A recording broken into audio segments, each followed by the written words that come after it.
Right, okay, just waiting to see whether my connection is established. Just seeing, it's taking a little while. And then with a bit of luck, it's going to start. We are ready. Go live. And it's happening. And we seem to be live. Okay, hey, welcome everyone. It's so this is going to be a probably not such a long stream. Doing quite a bit of streaming on the British Online Championship at the moment. So yeah, just yeah, finding gaps to do the TCC really. And this morning was great actually. We did the streaming on the British Open Online Bullet Championship. So commentating on 1 minute a game games is really quite amazing. It's good fun. It's probably my favourite commentating. 15 rounds, 40 minutes non-stop action. So yeah, really good. But okay, this is a little bit slower. So let's have a look. We'll probably start off by having a quick look at this one, and then afterwards, yeah, do a little bit of a recap on previous games, and then afterwards we'll yeah, we'll come back to this game and see what's happening. Just getting one thing that I forgot to do. So just getting that there. Just one thing I wanted to, yeah, that was the season 17 SuperFinal, wasn't it? That was the game I wanted. Great. Okay, so just getting that one out, and then we can have a look. So yeah, I mean this opening. Here, this opening is an interesting one. E4, knight c6, d4, d5. Knight c3, knight f6, e5, knight d7, and yeah, in actual fact, you know, one knight c6, quite unusual opening, of course. Now it was played an awful lot by one of my Grandmaster colleagues, Tony Miles, towards the end of his life. I mean, he died very young, about the age of 50, probably at very early in 2002 or something. But I mean, he was always struggling, I think, for you know, for a good set of offbeat openings that wouldn't require too much theory. I mean, at some stage he was quite a dragon theoretician, but he abandoned that, and then afterwards, you know, he was always ducking and weaving a little bit. But yeah, I mean, he came up with this, and got an awful lot of success with it. At the end of his, I mean, it basically evolved in the end that against 2 knight f3 he played 2 e5 in the Berlin, but against all the other lines like 2 d4 he found a lot of very interesting things. So yeah, I mean, so I've always got a nice feeling about 1c6, and I've actually played it a few times myself as well. So yeah, you know, so that's also a nice feeling as well. Won a very nice game in the German league with 2d4 e5 as well. So so that was that's pretty nice. So the big expert nowadays on this opening, one knight c6, is Christian Bauer, French Grandmaster. I've just seen him playing it all over the place, and he's also written a book about it as well, possibly even done a DVD on it as well. But he wrote a book recently about it, and one of the interesting things that he said, and also there've been some white repertory books for 1e4. I think Nagy, Parmesan Nagy did one for the Quality Chess. Indian Grandmaster, very strong player, superb theoretician. And also the young Australian Grandmaster Justin Tan did a 1e4 book, where he also looked at lines including 1 knight c6. There's been a lot of material recently. But funnily enough, one of the common feelings was that this line, 1e4, whoops, wrong screen. This line, 1e4, knight c6, d4, d5, e5, bishop f5, which intuitively you just think this must be good for white. I mean, you know, this is this knight on c6. You know, is not great. I mean, with the pawn on c6 and a Caro-Kann, you know, the advance, and there you can play. I mean, just comparing it to this line, the advanced Caro-Kann. You know, this line is. Whoop, there we are. This line is. Come on, Matthew. I'm ruining the screen setup here. Curses. Just give me one moment there. Just there we are. There was no need to move after all. So e5 bishop f5. I mean, this is already, you know, quite tough for black already, and here you've got the opportunity of going c5. You know, so how can this with a knight on c6, which will probably have to move away in order to enable some sort of counterplay against the white centre? How can this be fine for black? But it actually seems to be, and I think at least a couple of the authors, you know, said that this was no problem at all for black in multiple ways.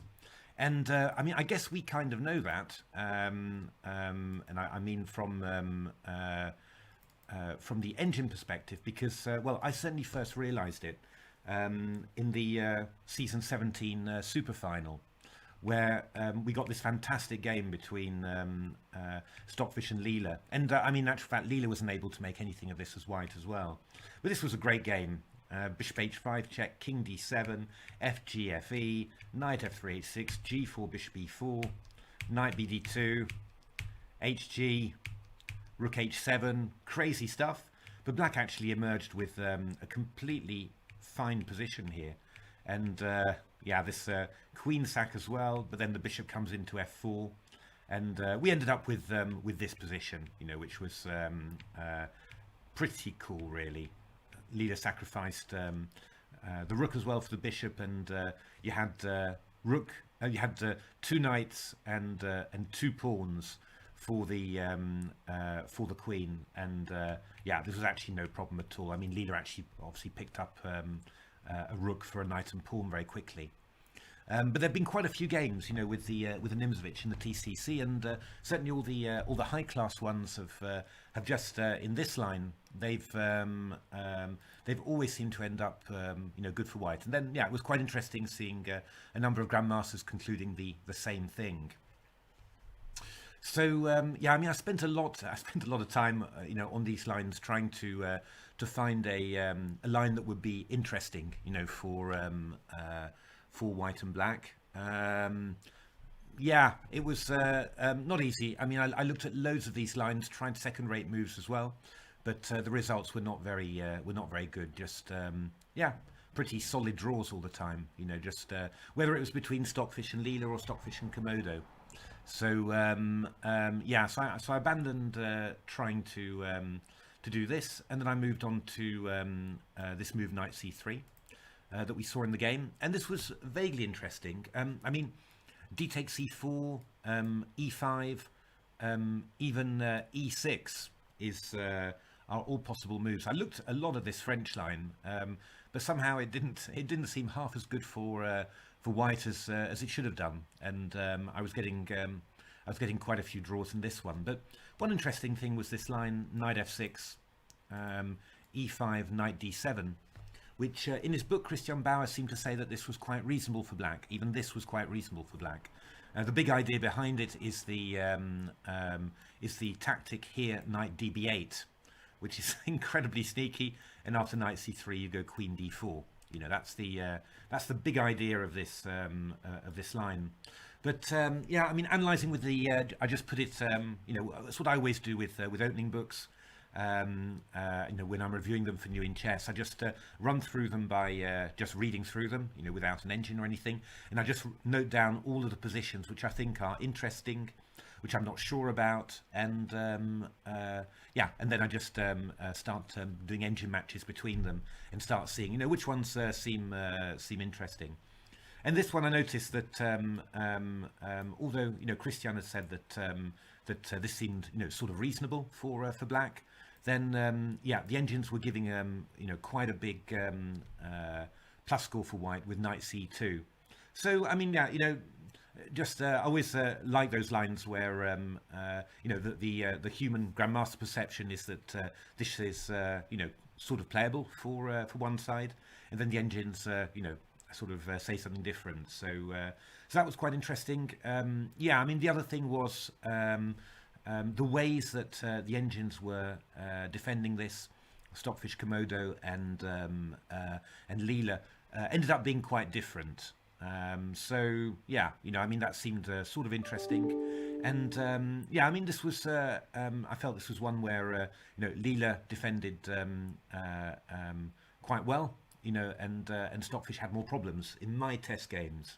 So you know, this was one that was probably more Leela friendly than Stockfish friendly. You know, I mean, it's you know, obviously it's all gradations and all that. You know, it's but this one seemed to be you know one of those. Whereas some of the more tactical ones you go for, you always assume that the Stockfish will be happier with that. So this was one of the strategical ones. It's a bit funny coming after your runes in a way because you know, again, it's a French structure, but yeah, it's going to be quite different. Of course, again, what's happened is that Stockfish has defended in a completely different way to anything I expected. So yeah, from that point of view, I've got to have a little think about you know how to better predict what's going to happen because I mean. Yeah, it doesn't. In some ways, it doesn't really matter whether you predict it right or not. But certainly, in terms of knowing where to put the book exit, it's quite nice because, in general, you know, my aim always was to put the book exit as far forward as possible. So, in other words, as close to the starting position as possible. Yeah, you know, to really, you know, give the engines as much choice as possible and not sort of shoehorn them down a way. But what I've been noticing is that, yeah, if you can't predict very well what the engines are going to really play, and that's been a lot of the case for me here. I mean, it's, yeah, I mean, it's maybe, you know, I don't know, maybe 50% of the time you're guessing, but that's can be a kind of an awkward thing. So, yeah, I probably got to have a little think about how to better predict that, or just go for book exits that don't really rely on properly predicting what the engines will play, you know, and just having general possibilities. Yeah, I don't know. I've got to have a little think about that because some of them haven't worked out, you know, very well really. Whereas, yeah, in my test games, I was having a whale of a time. So, yeah, but this one anyway: Knight C2, E6, C3. Now, in my test games, depended a little bit on what White did, but Stockfish was always going either Knight E7 or Knight A5 and playing for a quick C5. So an F6 was actually Leela's move. So that was what Leela was doing. So that's quite funny, really. What actually happens, though, is that Stockfish mixes up its, or plays both of its both plans. A bit of Leela and a little bit of Stockfish as well, because it plays Knight E7 and C5 straight away. But I never saw this combination in my test games. So, yeah, I mean, we've just got a sort of a normal Frenchish position here, just where the black knights are slightly odd, you know, on D7 and E7. And, well, White takes the opportunity there to grab a pawn. Again, you know, the engines in this match, you know, really really always being willing just to give up a pawn, you know, or the exchange, you know, just for some sort of play. It's really really quite striking. I mean, always a little bit the case in these engine matches, but this is really extreme this time. So Knight F5, B4, Bishop E7, Knight G3 castles, Bishop D3, A5, Bishop D2, and yeah, I mean, I don't think this has been very successful at all for Stockfish as an opening. So to be honest, I don't think it has to be this bad. I really don't. You know, I've seen much better black opening positions than this one. So I don't think this is the best attempt from Stockfish. It just looks like a clear pawn to me. But yeah, I mean, we're going to see what Stockfish manages to do here. I suppose yeah, I mean, the main thing, I suppose, is yeah. I mean, this queen side's a little bit weak. Pawn on f4 could be a target. You're going to play b6 at some stage, I would have thought, with black, just to try and break up this queen side, and then you're just going to try and somehow liquidate the pawns and make a draw. But as I said, I think this combination of f6 and knight e7 and c5 is really yeah, quite extreme, really. I would have, you know, if I had to play this position, I'd definitely play knight e7 and c5, and then you're into some sort of normal French. You'll go b5, and you know, I mean, it's a worse French, but it's not an absolute disaster. But the way this is played, this does look like, yeah, I mean, this just looks like an extra pawn, basically. So. So, okay, will be interesting to see. This was the line that I thought, of all the liners I've got, I thought this was the, most likely to lead to a double 1-0. So we'll see. But in my test games, it was 1.5 to Leela, though not without quite some adventures for Leela on the black side. So we'll see. We'll see how that all pans out. But yeah, somewhat different to the previous couple of book exits.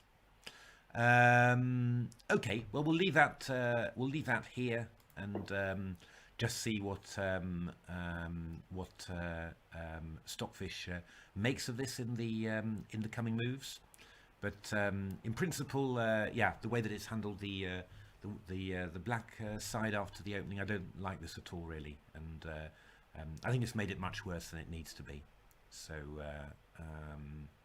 Yeah, so we're going to see about that. Let's just look back a little bit at the previous games then.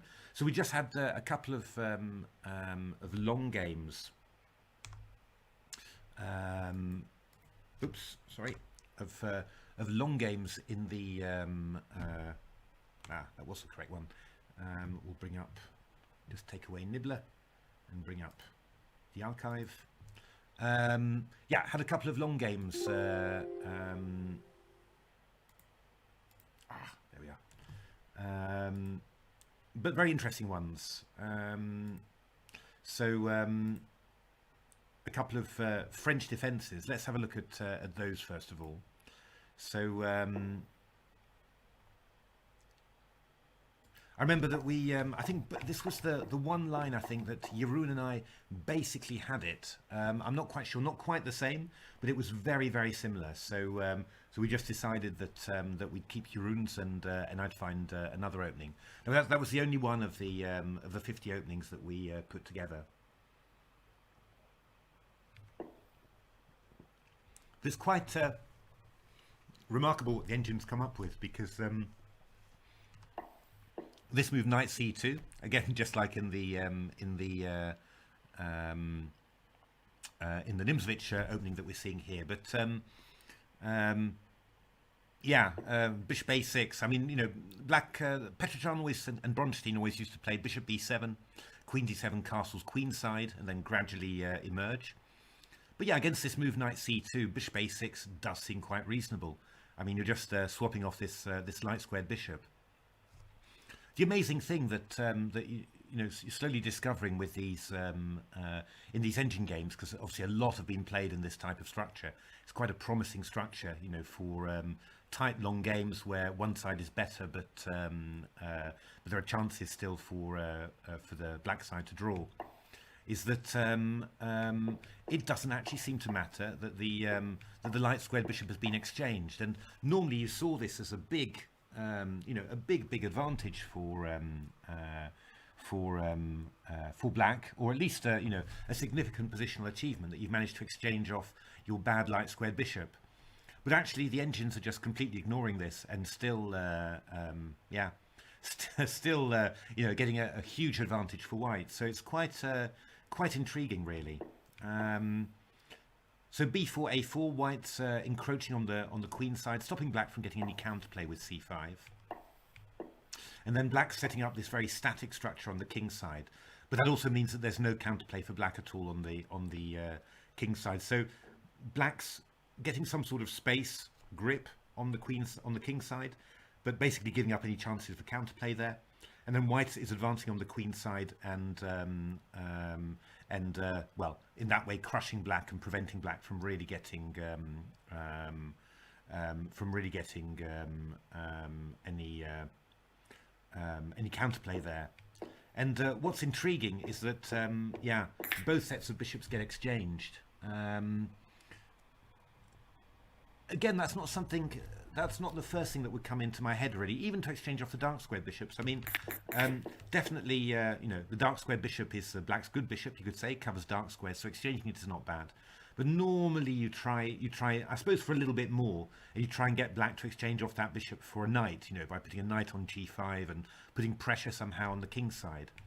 But this is a very, you know, it's a very relaxed and calm way of doing it. I mean, if you can handle these slow Frenches in this way, then well, wow, this is really very, very simple and very easy. Hey Vinyl, how are you?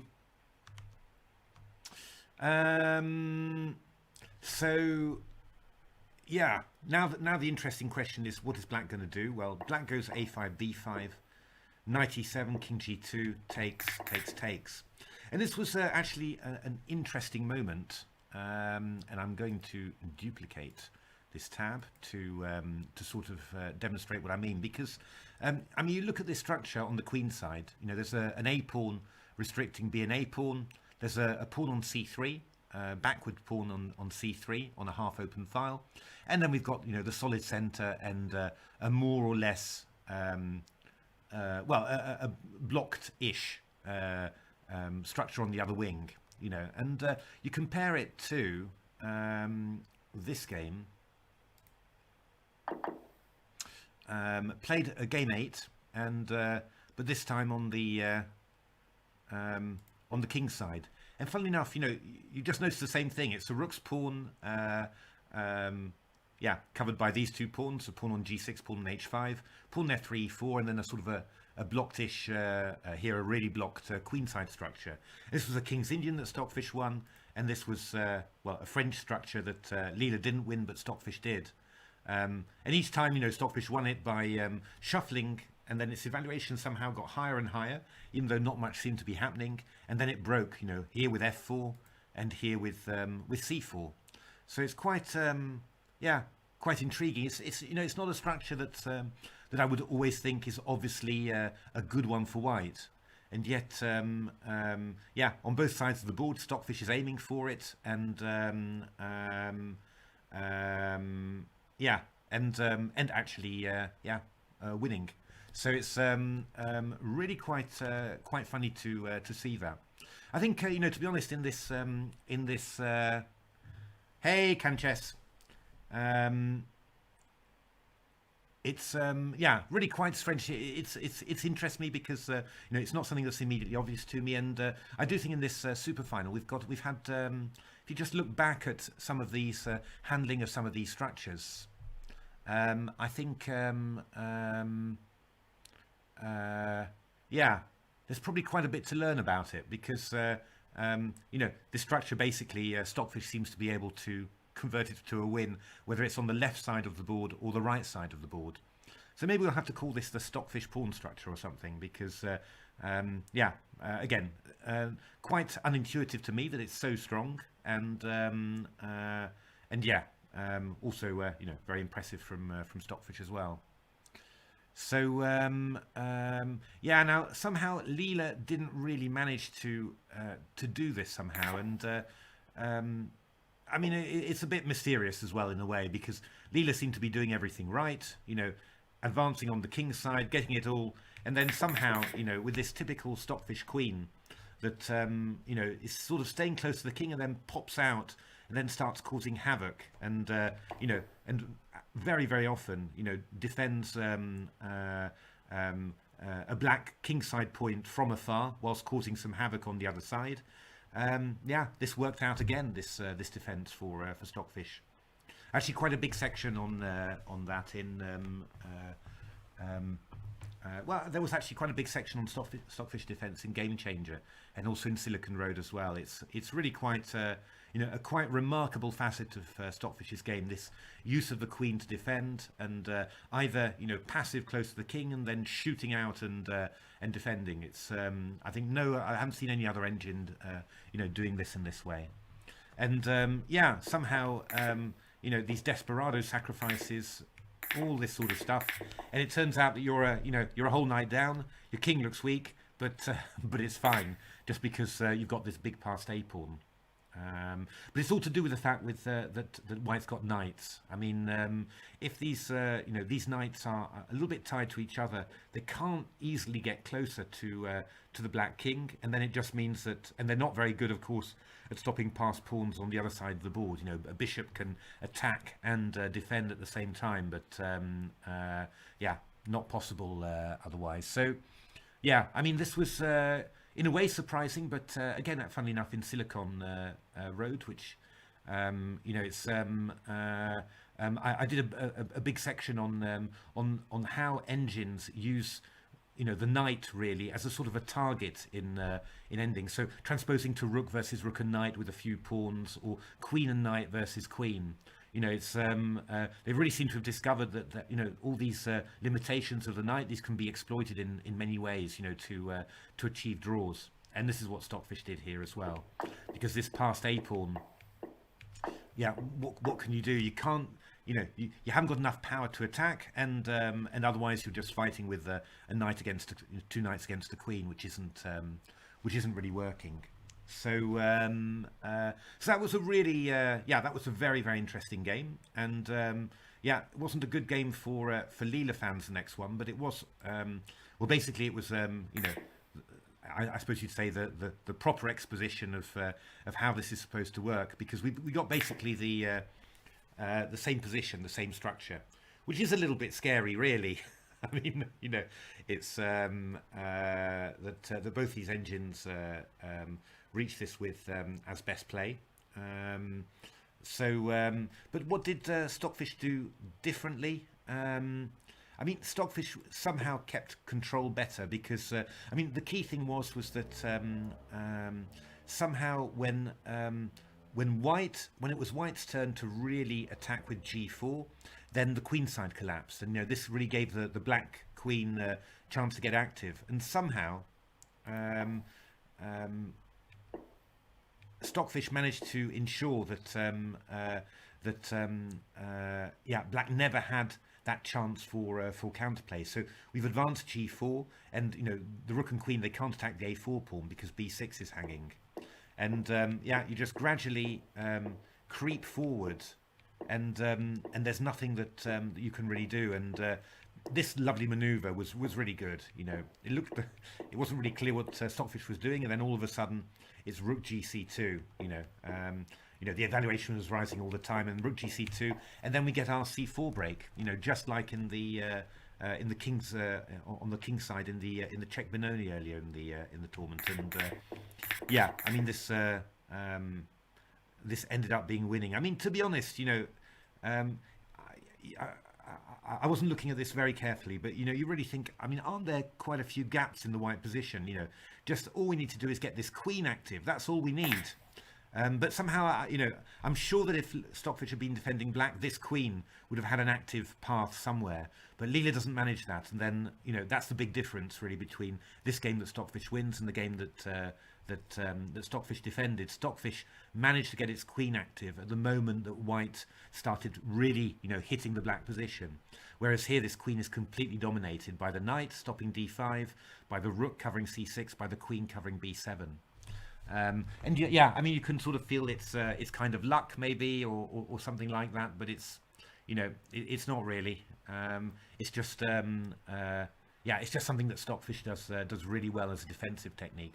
Always done it, from the HCE days as well, or whatever. Always done that. But you've got to say that the tactics here are still quite precise here. Yeah, I mean, if you're taken with the queen, then I'd just go queen c6. I'm completely dominating your queen still. I mean, this is quite a sneaky way, attacking pawn on c4, attacking g4. But all of the tactics are just all covered. I mean, the e file is opened, but now the rook is covering, and you know, knight f7, queen g6, and this rook and pawn ending is, you know, is fairly obviously winning for white. So, yeah, I mean, it was a great game. I thought it was a really great game from Stockfish, but just you know, a couple of those things there. You know, the structure that's the same on the left side and the right side in a French and then a Czech Benoni. You know, and then the same basic scenario. You know, Stockfish shuffles and somehow drives its evaluation up, and then strikes with either the c4 break or the f4 break. Very noticeable there, and also the whole defensive technique thing that I mean, castles on move 59, by the way, is pretty impressive, but reminds me a bit of Fischer Random, where you're always getting surprised that the opponent can castle away from your attack at some moment. But it's yeah, at the moment that that white started hitting the you know, the black position, then black's queen was pretty passive. Whereas in the, yeah, I said the earlier Stockfish game, the queen got incredibly active. And again, that's one of, I think it's just one of the defensive things that Stockfish does amazingly. And that, yeah, that Leela does just a little bit less well.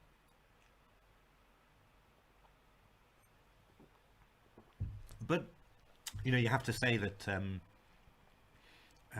if, you know, if you were really thinking which, you know, which opening could possibly suit Leela more than Stockfish, then this one would obviously do it.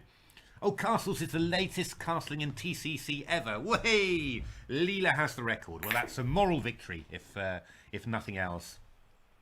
Oh, fantastic! That's I was wondering about that when I saw it, but hadn't. Wow, incredible! It's but yeah, you would have thought that this would be a line really that you know, if you're saying who you're being most friendly to with this line, you would have thought Leela really. But yeah, you know, Stockfish makes a winning pair on that, and yeah, you know, very impressive from Stockfish. Impressive defense and impressive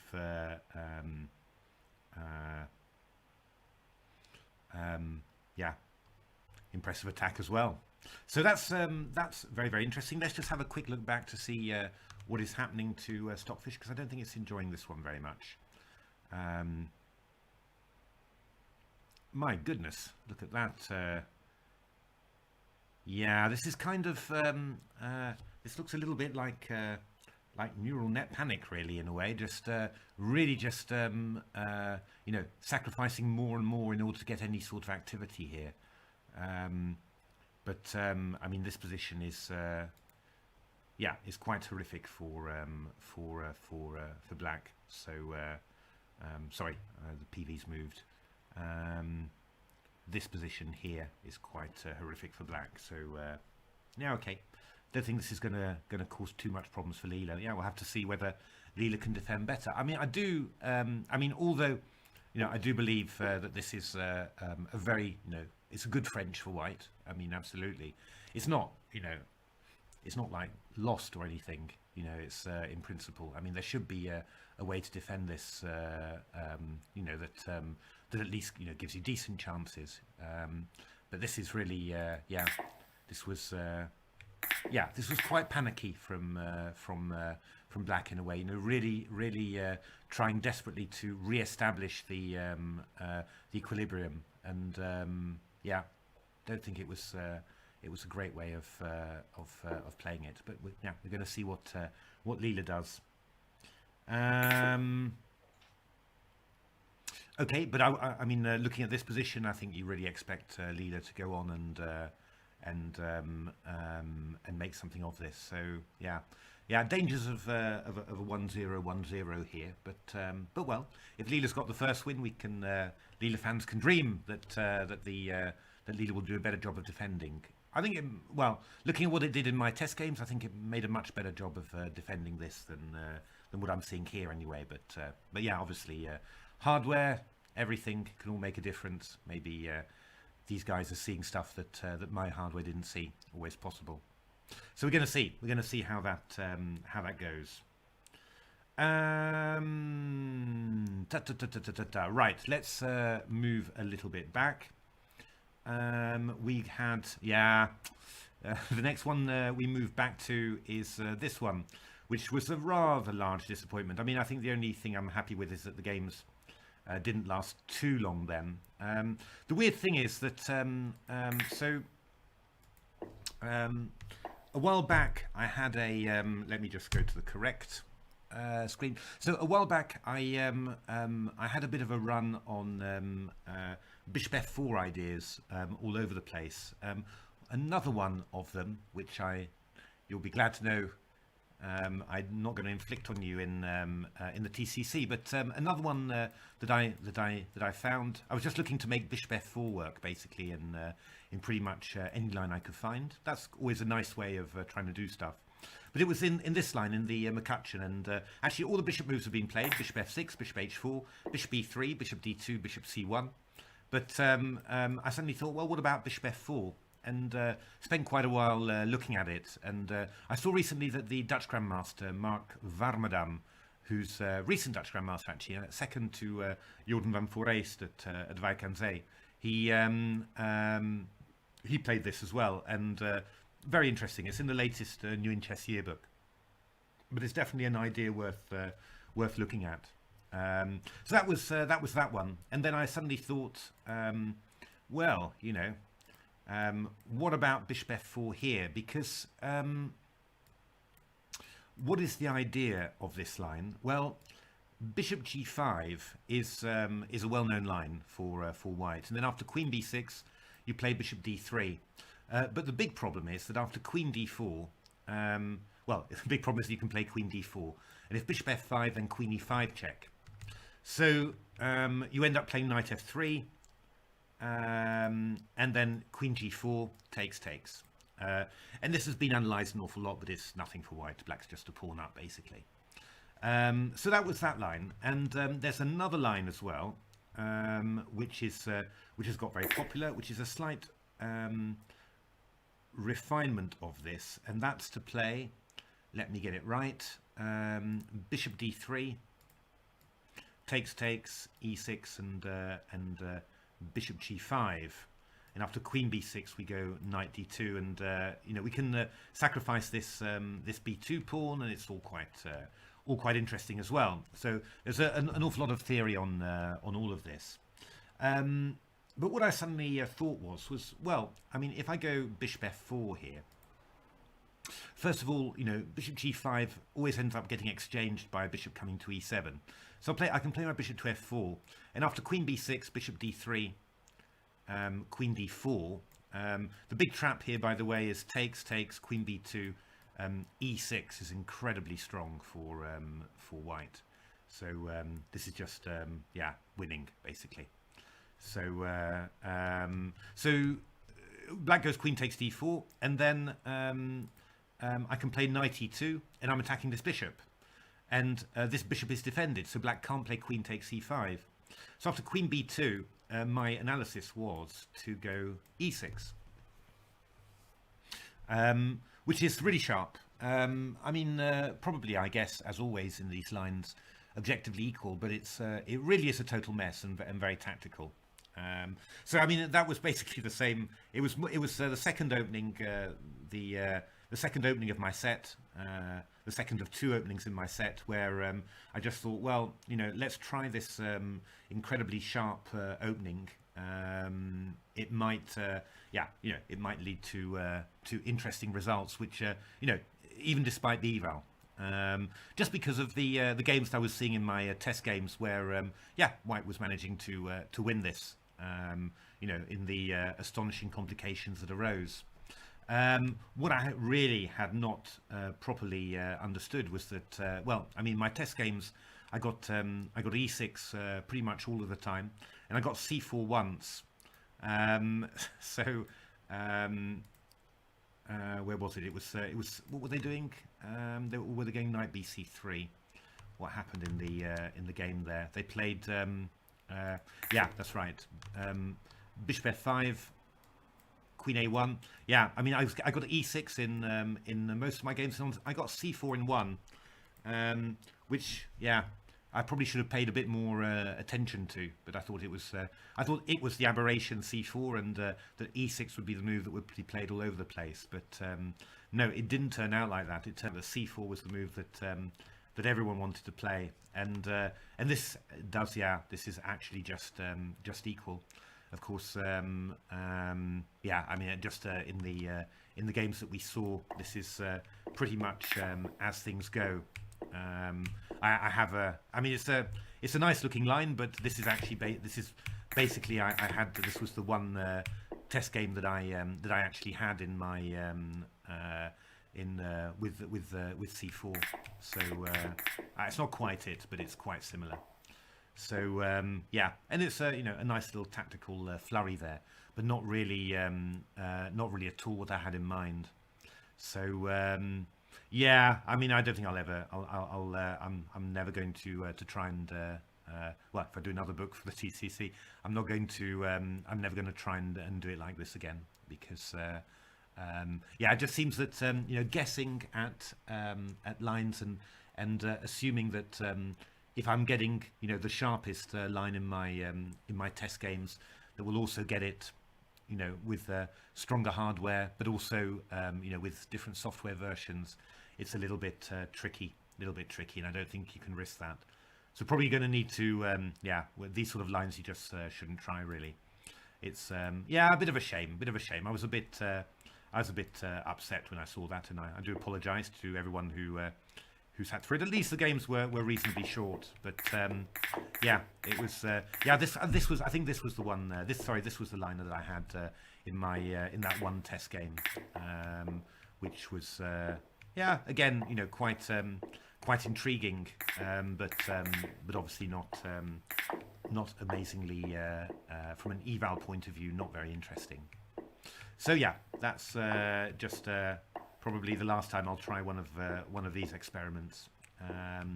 So yeah, but it was meant to be yeah, Bishop F4. I think Bishop F4 is a novelty still in this line, and it was meant to be something nice and exciting. But yeah, unfortunately not. Oh, good Lord. I've done it again, haven't I? I've done it again. Sorry, I was just playing through this line and saying, why do I keep on doing this? And keep just saying that this one was the actual line that I had in my single test game where White went c4. But I thought that was more likely to be an aberration than the 7 or 8 games I had with e6. Rather than 9c4, but didn't turn out that way. But I'm not gonna do that again. I think that's basically, yeah. Sorry, wrong screen. The smoothly shaved look, Matthew. Dear. So yeah, sorry about this, wrong screen, but hopefully you get the idea. Yeah. Yeah, the other, I was just showing the previous game. Let's just go back through that one again, just for those who haven't seen it. Yeah, I mean, this one was, yeah, it's a nice tactical flurry, but when you see the evals, of course, it's not very interesting. So, yeah, experiment on my part, and I think we'll say that this has not been a success. So I think we'll play safer with the and trust the evals in the future. Okay, so let me just have a quick look to see how things are going in the game. Yeah, this is going to be a yeah. I mean, I think if Leela doesn't win this, then Mr. Beats is going to have to not only hoover his own home, but also the houses of everyone in the street, I think, because yeah, it's and Mr. Bede's saying that for some reason many of the games of the Sufi aren't showing up in his GUI, and that does remind me of my mum, who never saw a losing game of mine. I always used to play through my games afterwards so that my father could enter them into his scorebook. My father wanted to keep a complete record of all my games, which is turned out to be very nice, actually. But my mum never wanted to watch when it was a losing game. So that's I can recognise Mr. Bede's approach there. It's yeah. Okay, so let's have a look. So that was my my Caracon failure basically. So little bit upset about that one, but what can you do? That's probably one of the big advantages of at least having of doing it together with Jeroen, who's a much more experienced bookmaker and sort of I think his book contributions have been I think much more solid than mine, better standard all round. But I do think, however, that we've got some pretty good ones coming up, both from Jeroen, but also from me as well. So we will see. Now, yeah, I mean, just moving back just a little bit further, I think we looked at a little bit of this on a previous stream. This E6 idea. I mean, we looked at this Leela game, which was just amazing. Of course, these tactics. Ah, look at this. Knight takes C6. You've got with knight B5. That's the position we like to see. So those were great tactics. But yeah, Leela did not manage to win that ending. I think this one might enter into the books, to be honest, because I've never seen two rooks and two passed kingside pawns against two rooks and for it to be drawn. So I think this one definitely needs to go into the ending books. Yeah, I mean, incredible defense from Stockfish, but yeah, it felt like Leela really had overdone it a little bit. But the amazing thing that really surprised me, I have to say, was that Leela managed to hold this as well. So this terrible move 4e6, really, this miserable miserable little move, and it's scoring 2 draws in the Sufi. It's from that point of view, there've been a few surprises. I mean, my St. George's Gambit early on, that made 2 draws, 2 extremely easy draws in actual fact. I mean, what happened here? Actually, Stockfish played the plan that I was recommending. The plan I thought was really the best for White. Play the knight to h3, put a knight on g5, and then when Black plays knight f6, play f3. But Leela, yeah, I mean, I don't really understand why this should be all right for Black. In principle, it's a clear disadvantage, but Leela held it with consummate ease. I mean, this ending again looks very, very ropey with the split pawns and the dark square weaknesses all over the queen side. Feels quite like it should be quite tricky, but yeah, I mean, Leela just somehow managed to keep it all together. This position also looks quite difficult to me, I have to say, with this light square bishop biting against the e4 pawn. Lots of dark squared weaknesses, a target on c5 as well. But again, just Leela just seemed to defend this fairly easily, really. And I mean, these are very intricate tactics. I mean, to spot that you're not actually going to lose something is quite difficult. But yeah, once you do, then it's all fine. And yeah, I mean, it's another thing. It was this giving up material thing, of course, because again, Leela correctly assessed, and this is again something very, I think, very machiney, that very enginey, but I think that human players are picking up on more and more. This possibility to give up 2 pieces for the rook and then just survive properly. This one feels a bit ropey because the dark squares are so weak. So knight on e4, bishop on d4. But if the tactics specifically aren't really leading anywhere, then it's pretty good. And certainly this sequence from Leela to really tie up the black pieces on the queen side, and then afterwards to come with e4 and swapping off the rook, also another very nice one here. And yeah, these sort of positions are just too narrow, really. You're never going to beat a rook in these sort of positions, not if Black plays carefully. So yeah, I mean, this was very impressive. I have to say, Stockfish's defense was very impressive tactically, and then the endgame was amazing. But that was really on the limit. I mean, I think that was astounding. This one was I'd say a much more routine hold for Leela. It wasn't like you saw Leela doing stuff that you'd never seen Leela do before. Leela just did stuff that it can do, and that was enough. Yeah, I mean, this is these were two very nice games. I enjoyed these. I enjoyed these greatly. Yeah, I mean, we've had some very good games, I have to say. I think we've really had some very exciting games this SuperFinal. I do think that that we're heading into a few very nice games as well, and also yeah, some ones with a black bias as well, which are quite different as well. So that should be pretty good. Still a lot to come. So let's have a little look again at what is happening here. What's the situation? Rook c1. So yeah, Leela's evaluation has gone, keeps on getting super high here. So I think we're going to see a very easy Leela win here. And then I'm intrigued whether Leela manages to hold better as black. Did look like that in my test games, but yeah, they're not exactly the whole truth, of course.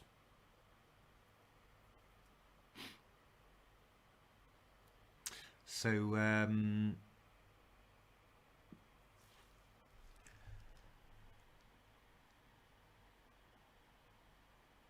yeah, this is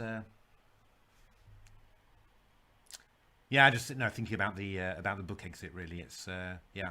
I still looking at the position. I don't believe that this is that it's necessary to lose, to be lost that quickly. I do think that you could play this a lot better than Stockfish has. I think. Yeah, I don't know. I mean, I've talked about it before, and but I didn't. Obviously, it's just purely subjective observation, really. But I do think that that Stockfish, since it's had an NUE, and I'm not sure whether I have a feeling that this trend is getting a bit stronger as the versions succeed each other. But yeah, I do feel that it has a little bit of that panic where when it sees a statically worse position, something like this, that it's really striving very, very hard to straight away re-establish the balance in the position.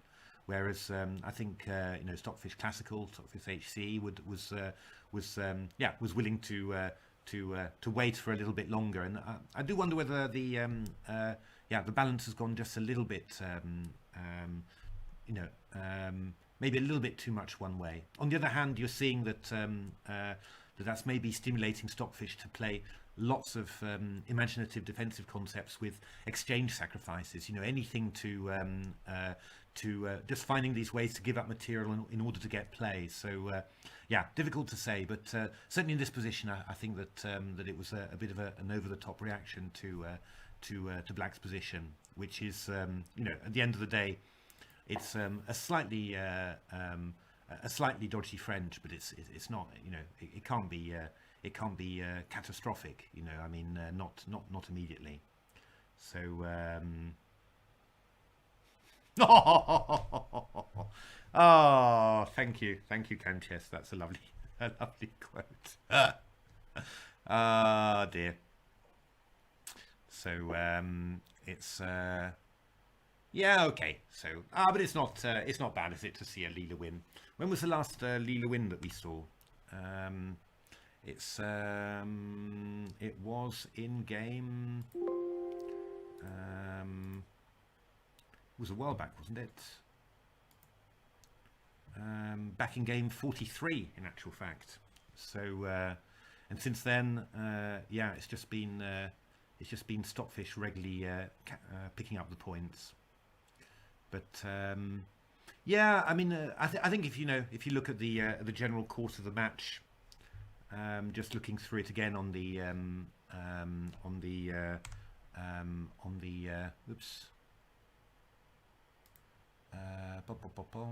What am I doing here? Oh, this is looking a bit. Oh, sorry, I'm looking at the wrong thing here.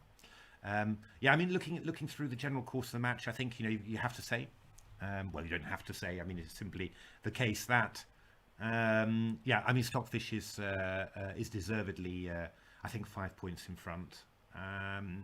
It's felt like a close match, you know, but somehow there just seem to have been you know, small moments where Stockfish has just been better there. You know, this opening was a bit of a disaster for Leela. Then Leela got back with this lovely Benoni, but this check Benoni was extraordinary ending. This was a very nice ending as well from Stockfish, seeing much deeper than Leela in the ending. We had a missed opportunity from Stockfish for a win. That, yeah, a little bit strange why that didn't happen. Yeah, I was expecting more from Leela in this one, really. I thought the St. George's defence, a pawn up, it would manage to put Stockfish away in that ending at reach, but didn't really happen.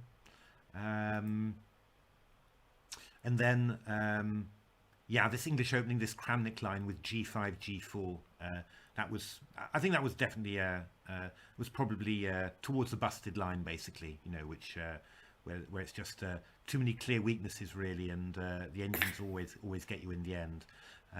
This was, yeah, a nice game, of course. But then, you know, if we look at if we look through the rest of the games, you know, you're not really feeling that there were a great many missed chances from Leela, really. You know, it's not like it failed to convert many. There was one of them where Leela really was a lot better. It was the it was this Wade variation one. I'm just checking to see that this is the game I mean. Yeah, this one was really really one where you felt that Leela was so much better, insta-moving, you know, looking incredibly in control, and then somehow just lost it there, just lost control, and Stockfish held on. You really felt that was a missed opportunity, and then of course Stockfish wins its next game. So, but after these, yeah, a gorgeous Queen GD QGD Slav from Leela, really a very nice game, that one. But this, you know, again, it was only really repairing the damage of a very powerful Najdorf with great defense again from Stockfish before. And then this very long Hedgehog, which, yeah, I mean, just somehow Stockfish managing to outlast Leela. And then we just had a couple of these wins, you know, Bishop G5 Najdorf again, and this this recent French. So, yeah. But okay, looks like if you're a betting man, you're going to say that, whoops, you're going to say that really Leela is definitely going to win this one. So going to be the first Leela win since game 43, and then we'll just have to see whether yeah, we're just going to have to see whether Leela can do a better job with black and possibly hold it or not. Difficult to say, really. Yeah, these I mean, this is definitely a candidate for being yeah, busted. I find busted a bit weird. I always find for me busted's always been about openings being really tactically lost. You know, I mean, it just cannot be done because there's a really concrete tactical reason why it cannot. This is yeah, from my point of view, this is you know. An opening like this can be dubious, but you know, I would never say it was busted, because I don't think there's no forced way to a win or anything. It's just, you know, it's just good for white. It's you know, a French structure with yeah, with some extra, with a bit of extra time, or with the black pieces in a slightly strange position. But yeah, I wouldn't think it would be at all impossible for black to hold this, you know, that but you know, you could say that yeah, relatively speaking, with engines of this strength, you know, yeah, giving them this advantage is much more likely than not to lead to a win. And yeah, it's all about trying to work out where to get on that line, which is not easy, I have to say, as you've seen from a few of my openings. So yeah, but okay. So this is going to be it is going to be quite interesting. Let's see. What did I have? Yeah, I think I had. Let me just have a look to see if I've got some of my test games that in that line. I think I do actually. File open. Bom bom bom. One knight c6. Let's have a look. Did I have them there? Test games by Nimzowitsch.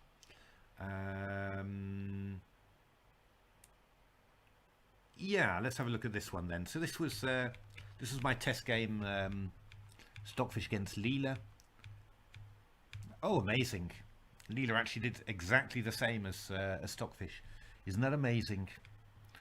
I'm getting this an awful lot, you know, that that I've got test games with the same opening, but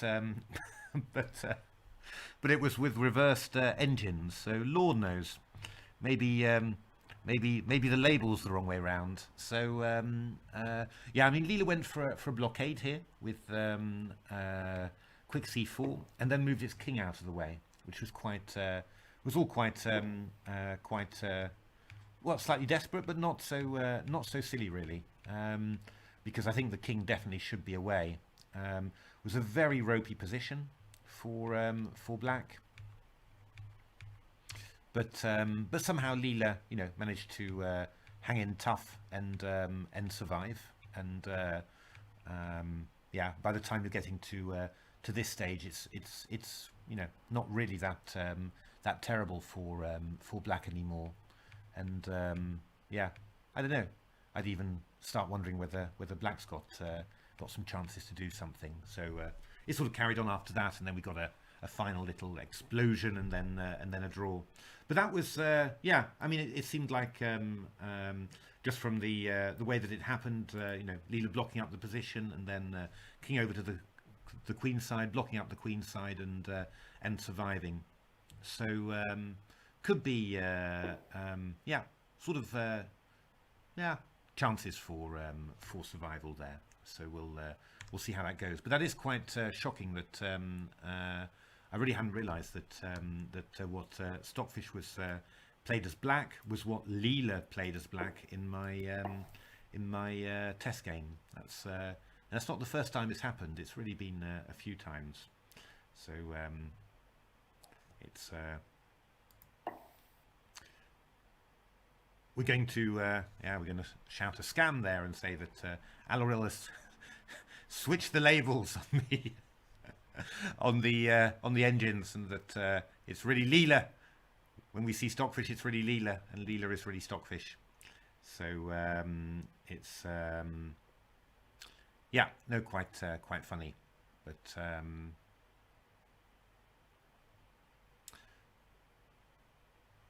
yeah. So let's have a look. We're round 61 already. Amazingly enough, it goes quite quickly.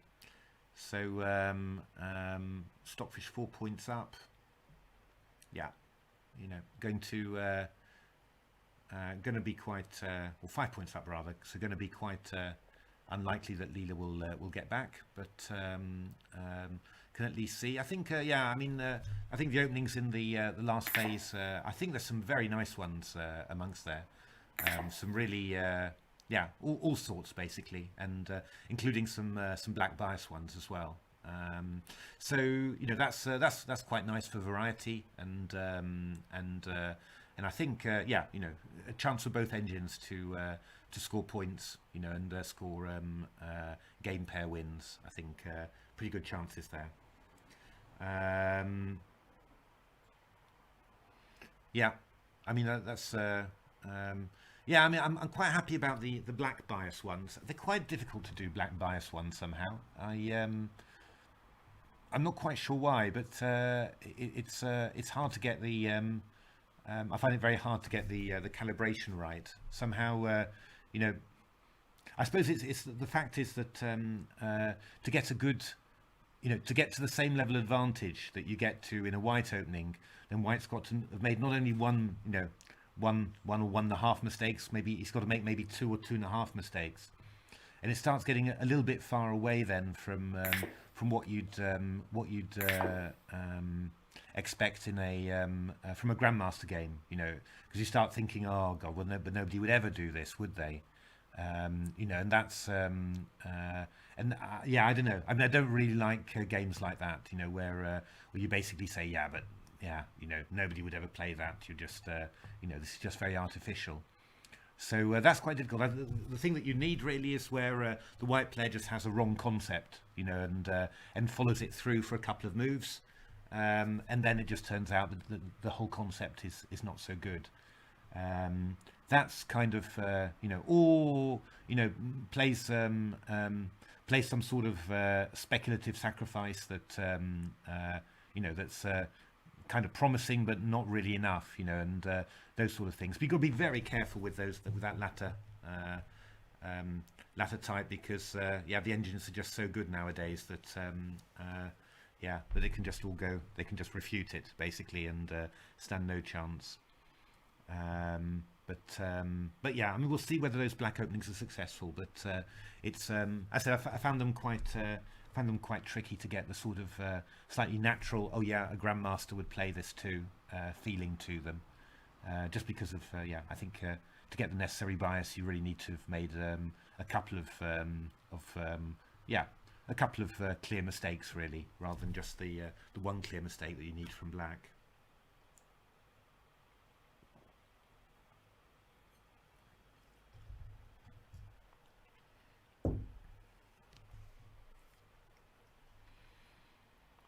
Yeah, just thinking about you know, what my favourite game of the Sufi is so far. Quite an interesting question. I thought, yeah, I mean, I thought this I suppose I'm not sure there's been has there been you know, a huge classic yet. I'm not 100% sure, but there have been some sort of classic moments, I think. You know, moments where you really think, wow, you know, this was really cool. And I mean, this game of Leela's in the Czech, you know, in this Czech Benoni had some nice moments. You know, just you know, balancing both sides, and then after this move h5. You know, you could sort of think, oh God, I've got to try and keep things together, but Leela just let the position explode, and then exploited the open lines. I mean, it felt like very nice strategy from Leela this game. You know, I really enjoyed this one an awful lot. I found these games in the Moran were actually, I found them, you know, quite interesting actually, but yeah, I think there was again probably the interesting thing from this point of view is you know, we started seeing Stockfish again just sacrificing the exchange, you know, to resolve a situation and get activity. And you know, I think this was you know, kind of the first of many situations here where Stockfish has done that. So that was very interesting from that point of view. But yeah, I mean, those games were quite tight in terms of evaluation. This one was I do think that the play after f4, you know, was really quite amazing. Just play through it again quickly, but this is not so exciting, but it starts getting interesting here. You know, just the way that that Stockfish does this, this lovely pawn sacrifice to block the e file. You obviously can't take with a knight because of rook takes f6. So it takes, and then knight d8, and all these knight moves. You know, none of which I could really quite understand, but all of them, you know, just somehow leading to an improvement of the white position. You know, you've got this structure with the knights on e7, e6, and the pawn on d6. It's all really, you know, it's all really unusual. You know, it's just it's something that you know, you just don't see every day, and you know, the subtlety and the calculation involved is incredible. And you know, the knights were together in the center, and then they fall apart. And then all of a sudden, you know, black's in trouble, and they come together, and suddenly black's, struggling in Zugzwang. It's really, really quite incredible, and it keeps on happening. This knight then moving to d8, and somehow, the knights seem to be shuffling, but with every shuffle, they're just improving. It's just really weird. And this move, knight e5 at the end, really, really nice, and then all the barriers to the entry of the white king just start disappearing. So I thought that that this phase of the game was quite outstanding from Stockfish. This one was this was one of my openings, wasn't it? It was again very, very interesting. I think it was, but it was more this one moment really. I mean, White's pressing, but not really better. But then this sudden moment where a4, rook a5, and it's just a complete win. And the key point being that let me just show you on the board because it's probably a little bit complicated to display normally, but but after rook a5, the idea was that if knight f5 now, I go knight d7 check, king e7, and rook a7, and this threat of knight b6 check or knight e5 check is just really very unpleasant for black. And the problem was that black had played a4, because if black played knight f5, you would just go knight d7, king e7, rook b7, and then, well, whatever you want. I mean, but at a simple level, takes a knight d6 just solves all black's problems, and probably knight d6 is even stronger straight away. So just playing the move a4 just nudged the rook away from the path of the knight and makes this all work all of a sudden. So that was a very interesting very interesting moment in the end game. But again, I think the whole game itself wasn't a classic. It was just that bit was particularly instructive. I mean, this game was very interesting. Obviously, this Alekhine Chattard attack, and I mean, I think it's pretty clear that that this move g2 to g4 would have been really strong for Stockfish, and it's just very surprising that the Stockfish didn't do that. So that was kind of the mischance, I think, from Stockfish's point of view. We had some quietish games. These openings. It was a interesting Grunfeld idea, I thought, to get basically a normal Grunfeld like this, but with h4, h6 included, which to my mind made a huge difference for White, but in practice probably a little bit less. That was slightly surprising. This one I'm still amazed about, that with this pawn sacrifice here, a Basman pawn sacrifice that I mean, gets some counterplay, random counterplay, but I never thought it would be a pawn's compensation, but we just get two draws, and black wasn't particularly troubled in them, so just amazing, just thinking, what do I understand about chess if this is so drawn? So this was quite this was very surprising, really. Then if we're having a look for some more openings, this English opening here, games 23, 24, this was pretty, again, this is a real, opening on the real side of very dubious, and will most likely lead to a win at between engines of this strength. So those were maybe not so fantastic. This was a nice one. This gambit, I thought Leela played this really, really well. I mean, interesting. Bishop takes b5, queen b6. I'm not sure that the black's got full compensation for the pawn, but black has done quite well in human games with it, and the engines don't want it. And I just thought the funny thing was that Leela just wanted to sacrifice a pawn back, so it's offered the chance of a pawn, sacrifices back, and I've seen this sort of structure a lot in all sorts of variations in the French, and but I mean, it's a bit difficult. I mean, it really does seem to depend a huge amount on some small details, whether White's much better or whether Black's just doing absolutely fine.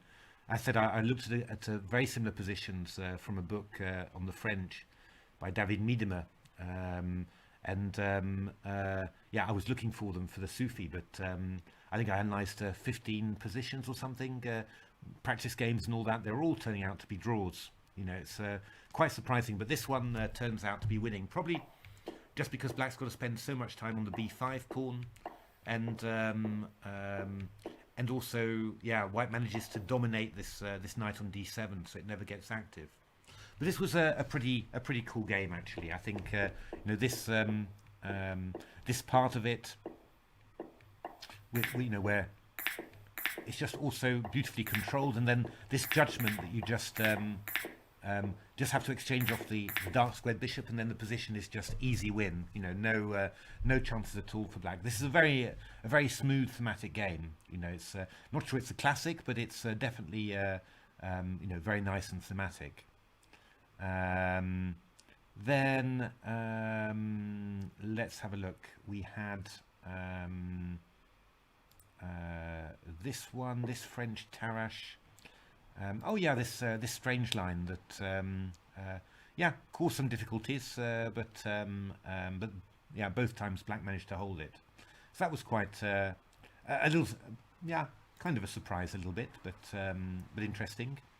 Yeah, and we had a bit of a run of draws here. I think Robach, 2 knights. Oh yeah, of course. You know, this was Leela trying to grind with an extra c pawn, but we also got, it seems so long ago, but this fantastic fortress, of course. Again, yeah, the whole game not really a classic, but this defensive maneuver, you know, to go c5 with the idea of giving up 2 pawns on the queen side, just to, you know, because the point is, if this pawn isn't here, then the queen always invades. But if we've got a white pawn blocking, then the white queen never invades. It doesn't have enough entry channels. Oh, good lord! Ha! Curses. Yeah, you know, I mean, your scene switching game could need improvement. Yes, it's absolutely appalling, my screen switching game. I'm not quite sure. I'm going to have to put a big note next to it, or have a bit of a, yeah, I don't know, that you've got an electric shock button in the chat that you can just tell me. What I need really, I know what I need to do. I need to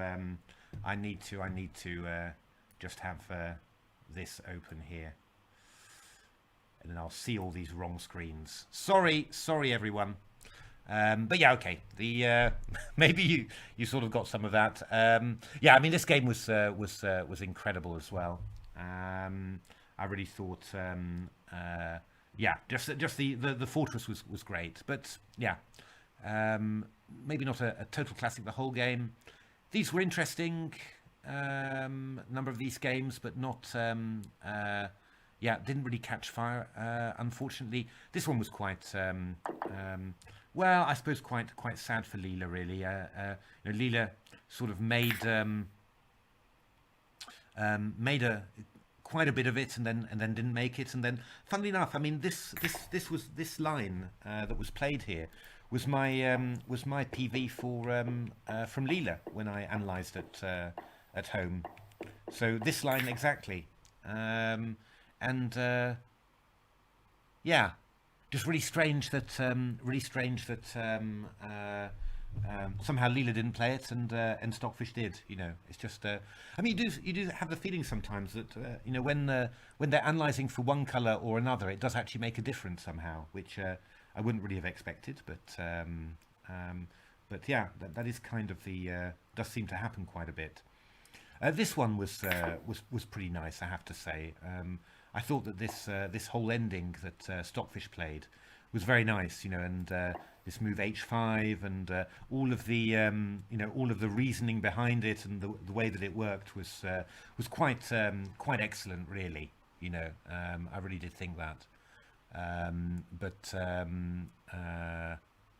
Yeah, a bit of a shame for Leela. You would have thought that Leela really could have held it, this sort of position, but yeah. Stockfish was too good for that one. This was a lovely one from Jeroen, I have to say. This was this position. I think it was a lovely opening. You know, just this is completely human playable. Lots of humans would play this, I'm sure, with black, and yet, you know, Leela demonstrated really that this was very strong for white, and some gorgeous moves. You know, I mean, especially, you know, late on with this double punch really of h6 and d4. You know, this was really, really nice. But the whole control, you know, of the whole control really over the position, you know, just yeah, it really was hopeless, I guess, for black, but it wasn't at all obvious, you know. So yeah, yeah, this was a quite beautiful game. This was yeah, this was going towards you know, kind of being a classic. This one was interesting. I mean, yeah, again, a surprise to me that both engines went for this sort of super static approach. Because in my test games, they'd all been going for the much more dynamic G4, G5. But yeah, somehow Stockfish made it. I'm not really sure quite how, but but obviously, as always, you know, when the breakthrough came, it was incredibly powerful. You know, it was you just get hit in multiple directions, really. You know, in C5, you know, you get F6 and C5 and all that sort of stuff. So yeah, you know, I mean, that's really really very impressive. This was a very impressive breakthrough, although the game as a whole was quite long. Yeah, these were my less successful experiments, although from a theoretical point of view, very important, but yeah, maybe less interesting. And then these Najdorf ones were very good, and yeah, I mean, Stockfish's play was superb here, and I really thought this position was a lovely example of Stockfish's play, because it's so natural to play rook he1 and think, you know, the rook should be on e1 and d1 where the open files already are, but Stockfish played rook f1, which is where the open file is going to be, and then rook d e1, and those rooks are much better on e1 and f1 to attack the black king.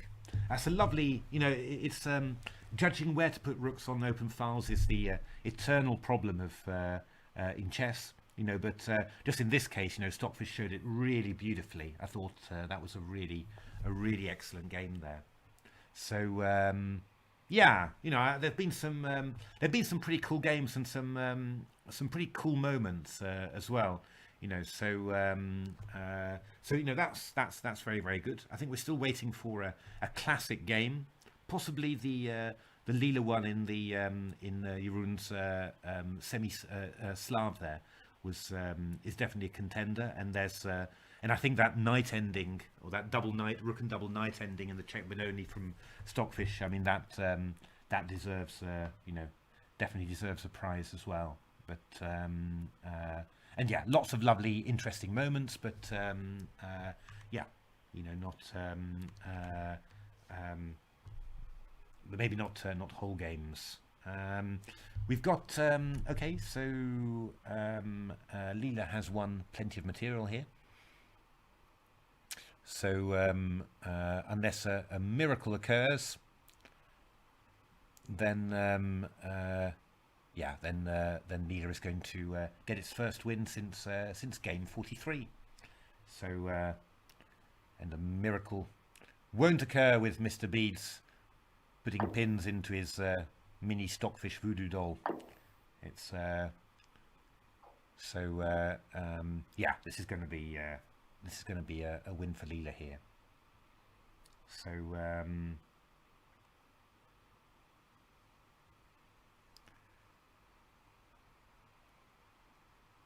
yeah, interesting. Really going to be quite interesting to see how Leela tries to defend this. Because I'm sure, yeah, as I said, I do think you can do it much better. I don't think you need to really go for the open lines, but it worries me now that I've seen that in my test game that Leela did the same thing. But this wasn't Leela's PV, I have to say. Leela's PV after knight e2 was to do it's here at the top. Knight f3 castles, which was actually what Komodo did. in my test games against Stockfish. That was really long time control, 240 plus 30 with Komodo, yeah, something like this. Nah, not quite. I mean, I think Komodo was now playing c5, but this was quite decent as well. You know, this was again better for white, but yeah, you know, sort of vaguely holdable somehow. But yeah, so we'll see whether this works out better. Of course, vaguely holdable is not always enough against Stockfish, so we'll see how that goes. Have a look. Rook b2 check has been played. So rook c2, e3. Yeah. The big problem is that you're not going to get any sort of opposite colour bishop ending, really. I mean, you're maybe going to win a rook for this bishop and pawn, but then it's the same colour bishops, and you've got two pawns there. So, you know, that's going to be... Yeah, which positions, isolated pawn, which positions is Leela better in general?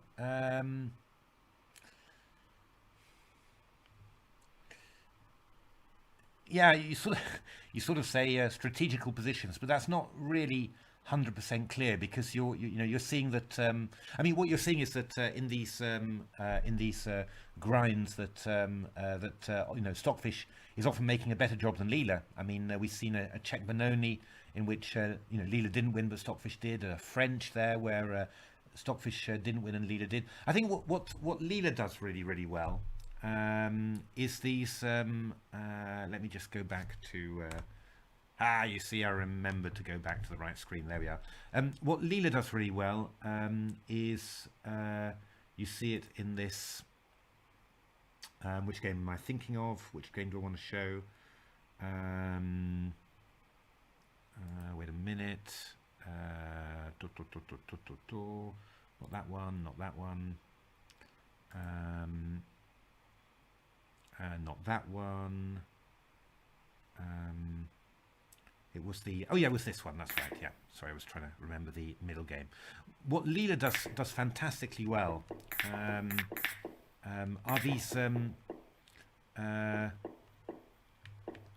are these judgments about which pieces need to remain on the board and which pieces don't. And I think that's something that Stockfish doesn't have quite as much. So, for example, in this position, you know, Leela was seeing this very long line, and you know, the key point to it, which was, and it was something completely different to Stockfish, was to play this move e6, and then to play this move knight d6. And having achieved this, Leela said, "This is just completely winning." And Stockfish was looking at a line where, you know, you remove this pawn on g4. But Leela just doesn't care. I mean, even with this extra pawn on g4, the material doesn't matter. This position, this configuration of pieces, this activity of my pieces against the poor activity of the others is a win. And those sort of judgments, Leela does brilliantly, I think, and probably you know, better than Stockfish as well. I think Leela really is the absolute master for those. Of course, obviously, you know, guessing at fortresses and that sort of thing. That's another obvious one that Leela does better than Stockfish. I mean, I think in general, it's you could say that Leela's yeah, you know, rapid evaluation of endgames, simple endgames, you know, is probably better than Stockfish's, you know. But of course, Stockfish's search, you know, then compensates for that. But you know, these type of positions are just Leela's just very strong in. But what you are noticing in the match, in terms of then where is Stockfish stronger? I mean, obviously there's the, you know, the astonishing calculating power, but you know, I mean, that is just Stockfish, so that's not too surprising. But I would say that Stockfish's defense, I think, has been normally has been better. That's why I'm a bit surprised with this game. But it's been normally, very, very active, willing to give up material, and putting problems in Leela's way through activity. Whereas Leela's been a lot more for staying still and a bit passive, and just trying to hold on. And actually that has not been that successful. We see the French positions and the Czech Benoni positions, and Leela's really been suffering. But I think those sort of positions where you've got to work out which pieces have to remain on the board, and irrespective of material, can I be winning or whatever? Then Leela's really, really good at those. So yeah, those types of positions you can definitely got to look at Leela, and also some sort of sense of what was the game? Yeah, this. I suppose Stockfish does this very well too, but maybe Leela still does it just a little bit better. The games like this. This example that I showed, where Leela's balancing out the two sides of the board, and working out what it needs to do on both in order to get chances, and just always feels to me that Leela's just gets this better than Stockfish still somehow. But Stockfish's manoeuvring, calculation, it's just it's so good.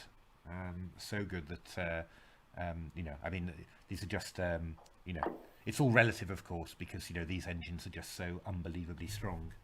But I think that's why we're still getting these interesting games, and still contrasts. We're seeing a lot of PV agreement at times, but we're also seeing a lot of different games, and that's quite that is quite nice.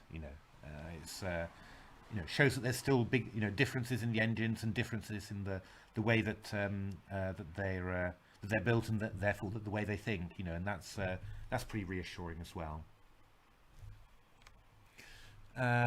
So what's going on here?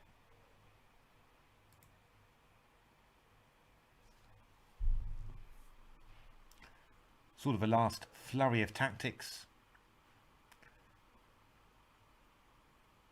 A final chance for Leela to go wrong. The funny thing is that you look at the PV, and you see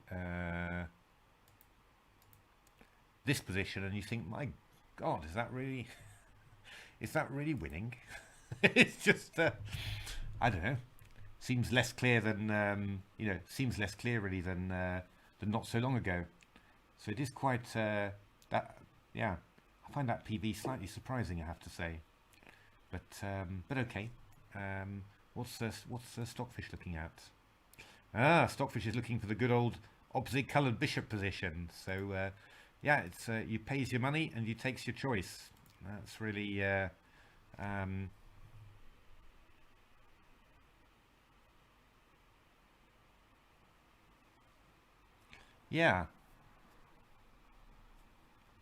I don't know. It's not. Neither of them seem trivial to me, really. But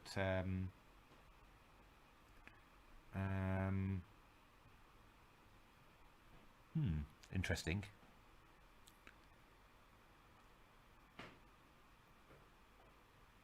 Yeah. No, I'm just looking at this ending and thinking, I'd probably feel it if I won the Leela PV. I'd be thinking that this was quite a decent technical achievement. Really, I'd feel quite pleased with myself. A little surprised really that from the position that Leela had, really, that it was from the position that Leela had. This doesn't feel like you've had the maximum, really, if you see what I mean.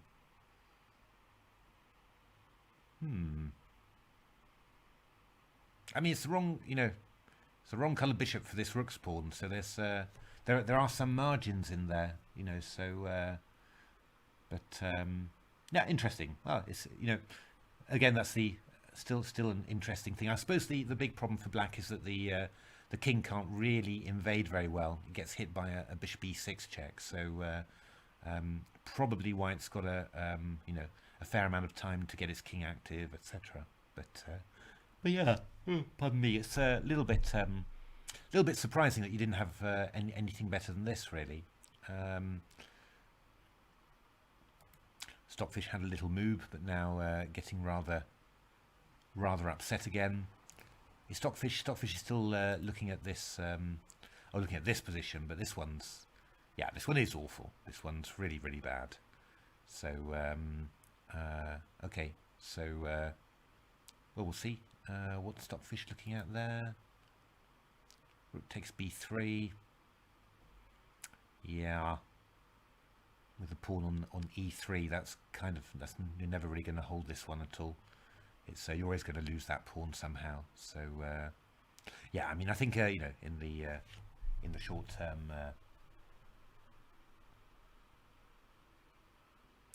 that's a good question. Would I recognise the games if they were shown to me? I don't know. It would be an interesting test to do. A whole game, maybe. It's but the differences have got a lot smaller, really. I mean, it's I think if there was some sort of tactical sequence in them that was incredibly precise, then I think you'd definitely guess Stockfish from there. Would you guess Leela's style? Nah, I don't know. Well, I think it's rook's pawns have got very prevalent, so everyone's doing them, so that's not always a good sign. Does Leela have a characteristic way of manoeuvring? Kind of. Not sure. I'm not 100% confident I would, but it would definitely be an interesting test. Definitely willing to take the test and to see that. But I think I would have thought a few seasons ago you could be pretty confident about it, but it's just as you're seeing, just in the opening play's got a lot closer. I think probably before with Stockfish Classical it was always going to be a lot clearer which engine was which because the opening play was so different. But yeah, more human approach. I don't know. Yeah, I mean, in some ways I think it's true, really, because I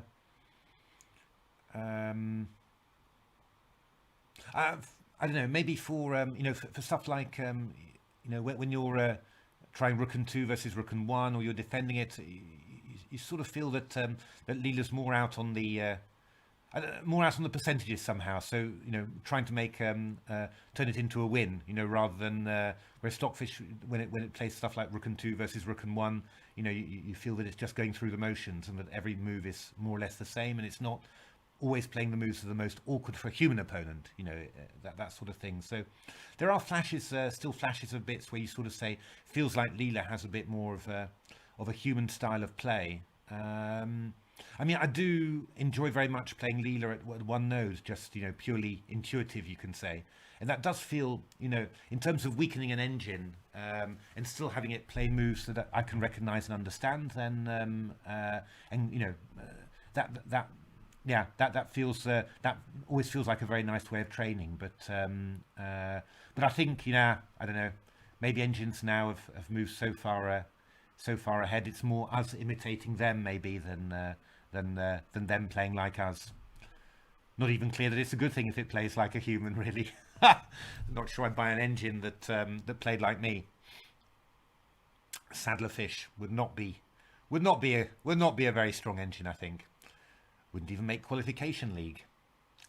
So yeah, I'm not sure. There is. I do feel there's something in that somehow that in principle you'd say that Leela's moves have maybe a bit less calculation than Stockfish's, so they might Leela might end up playing moves that are more likely to look like a human's choice than Stockfish. But on the other hand, even if Leela is calculating less than Stockfish, is still calculating oodles more than a human. So yeah, it's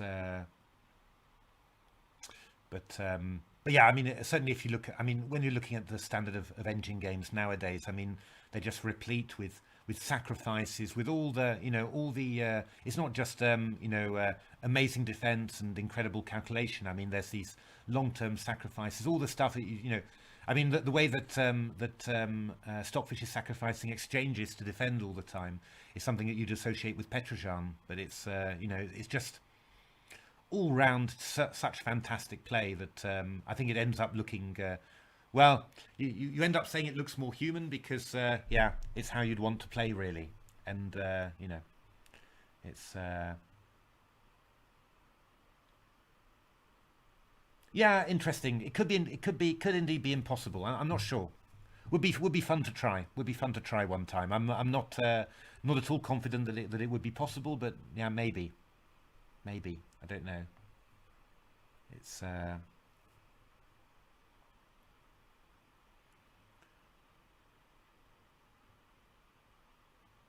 but again, yeah, I mean, the weaknesses just keep on getting less and less clear. I mean, Leela tactically is super strong. You don't get these enormous blunders. You don't get these blunders anymore or anything like that. I mean, anything that Leela misses is always unbelievably complicated. Oh, thanks, Isaiah Pawn. I hope it's good. I'm quite happy with it. I think it's I think there's some good stuff in there, and yeah, again, um, I would think that if you're a chess engine expert, then or if if you watch a lot of chess, of engine chess and stuff like that, then there's probably going to be a fair amount of stuff that in the sections about working with engines and stuff like that. But I try and give lots of examples from my own practice and what I've done. So my own matches with Leela and my own analysis with Stockfish and playouts with Stockfish and that sort of thing. So hopefully that that's can be quite interesting. And then yeah, the second part of the book is all yeah, fantastic TCEC games basically, and with lots of analysis and trying to bring out opening themes, middle game themes and that sort of thing. Hope. Oh, I don't know really. I think the opening preferences on booklets have kind of converged, especially with Stockfish with NNUE. I think yeah, those preferences have got very very similar now. So I haven't checked the most recent versions, so I'm kind of relying on old knowledge there, but not so recognizable, I don't think. It's oh my goodness me! So has Mr. Beads won 250,000 again? It's let's have a quick check at the betting scores.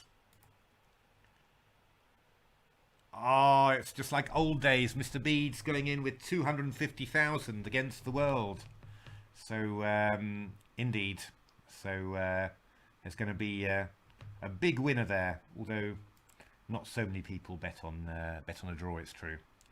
So the key question is, what will Mr. Beads bet on a Leela draw us black? That is going to be the test of faith. Maybe we should do a test of faith before doing that. So what have we got? Yeah, I mean somehow Leela is going to be taking back this pawn and basically giving up a rook for a bishop and this pawn, and then yeah, in principle you're 2 pawns up. I mean, still really surprising me that that Leela is so positive about this ending. Plus 2.38. That's much more than I would have imagined. But yeah, well that's instructive. Good to know. Yeah, I mean it's transposing into this rook ending, which is looking very promising. So maybe if this is more or less forced, then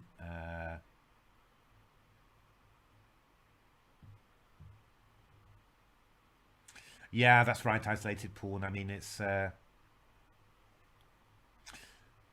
that focus, those that lack of nerves, that makes a huge difference. I mean, in practical terms, everything is in the engine's favour. I think I do think for individual positions, I think that the human qualities of being able to extrapolate quickly, to visualize positions that are going to occur in 20, 30 moves just in one go. I think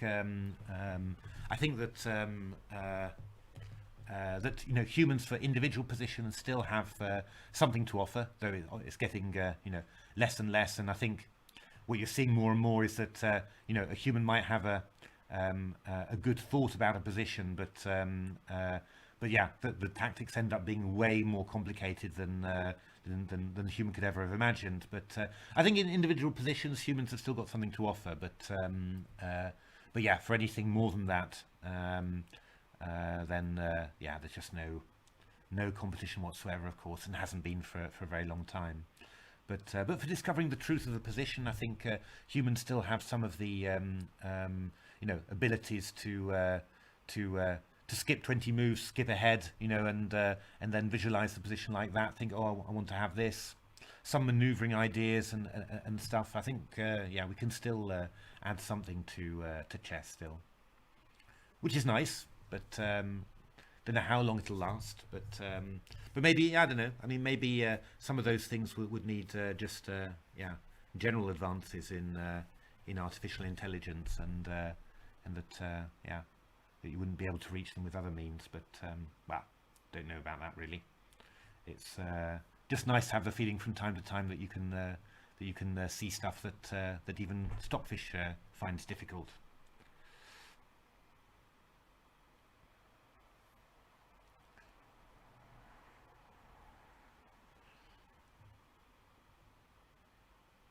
So yeah, I mean, we're going into this sort of position. Whoops, in both PVs. What have we got on Stockfish's PV? I saw bishop takes f5 there, and I saw king takes f5 here. So this is basically what we're going to end up with, which yeah, I don't know.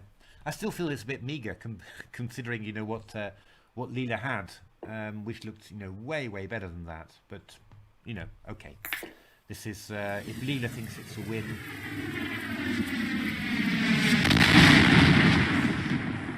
Then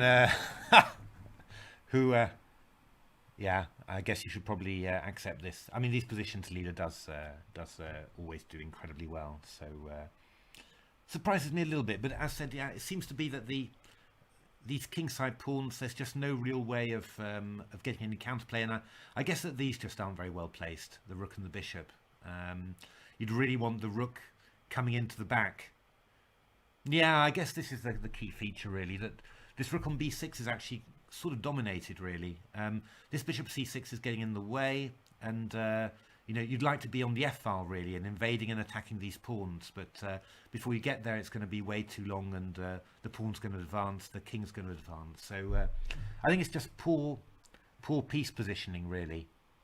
But these are again things that are really difficult to assess as a human. It's just quite how bad the pieces are on certain squares, and how much of a difference that makes to the evaluation. Yeah, Stockfish PV. Let's have a look. This one. This Stockfish, this particular PV here, looks like a win to me, because the king's so bad, you'll get another pawn and be able to cut off the king. But at this stage, I'm again, I mean, just thinking practically, if I got this in a game, this Stockfish PV here, I would have thought, well, if I win this, then it's been a really good technical performance. I'm very pleased with that. So and again, it just surprises me a bit that there was nothing clearer from the position that Leela had. That's what I'm a little bit thinking about. But okay, it's yeah. I mean, that's how that's how life goes. If yeah, and if both Stockfish and Leela feel that this is going to be an easy win to convert, then yeah, then I guess they're probably right. I mean, the only thing they could be, the only thing you could be misevaluating is that you've got the wrong coloured rook's pawn for the bishop, and that and that if you win the bishop, but the pawns get exchanged or whatever, or the G and H get exchanged for the G pawn, then it's an easy win. That's the only thing you could be misevaluating. But I mean, they're not going to be misevaluating that, so must be a win, I guess. But yeah, slightly surprising that it's that it ends up being so close. Just a pawn up end game, with with black's pieces slightly awkward. Yeah. Strange that that's the most you can aim for. But yeah, if you look at those winning percentages, even Leela's saying 76% win, 23% draw. So yeah, that's a really huge winning percentage.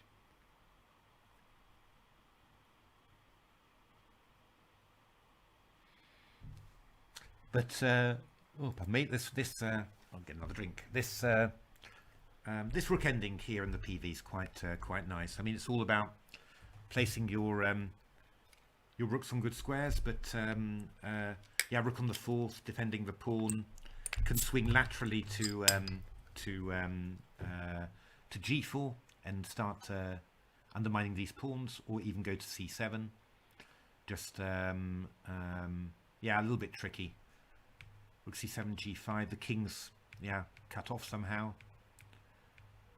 And then afterwards, yeah, this is like this a la King Capablanca ending, really, where you just keep on. I mean, at some stage you'll just move over. The one thing I'm just wondering about this PV again. I mean, it's always these doubts is that you kind of fix the pawn structure there, and that makes it harder for your king to come across. So yeah. That feels a little bit odd in terms of technique, but yeah, we're going to see. We're going to see how it goes. It's because well, we know that Stockfish is going to put up a great defense. So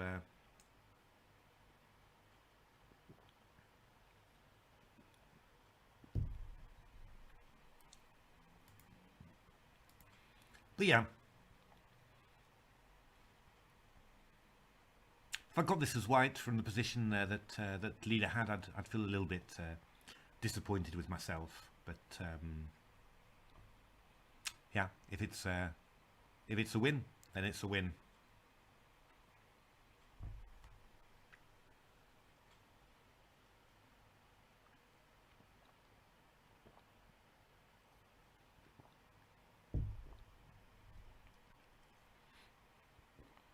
Have a look through the Stockfish PV just to see what Stockfish thinks is happening. So yeah, the a6 pawn runs. I mean, Stockfish tying down the white king side there. It's quite a nice idea in principle. Makes the chance of exchanging off the pawn much higher. This is quite, yeah. You take on g2, take on h4. Ha! Rook h3. Take my rooks.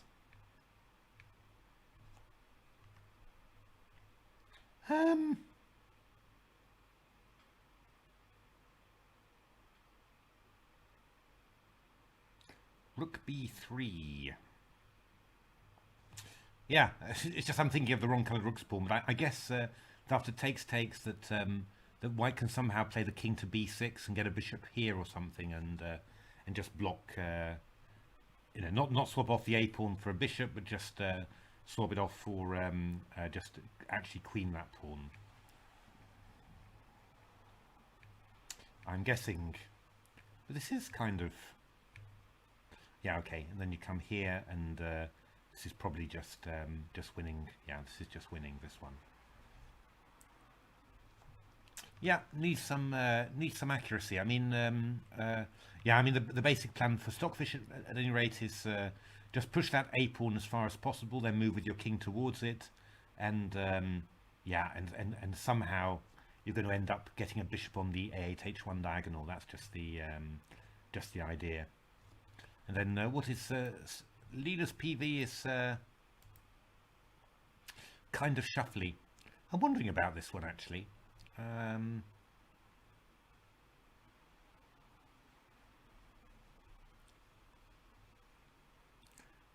I mean, normally what you do, you'd sort of push this pawn and then abandon it somehow, you know, move with your rook and take the take a pawn here. But I'm just, yeah, I mean, I guess it's winning, but it's this one feels a little bit, yeah. What Stockfish is doing feels a little bit clearer somehow. What Leela's doing feels a little bit messing around really, but.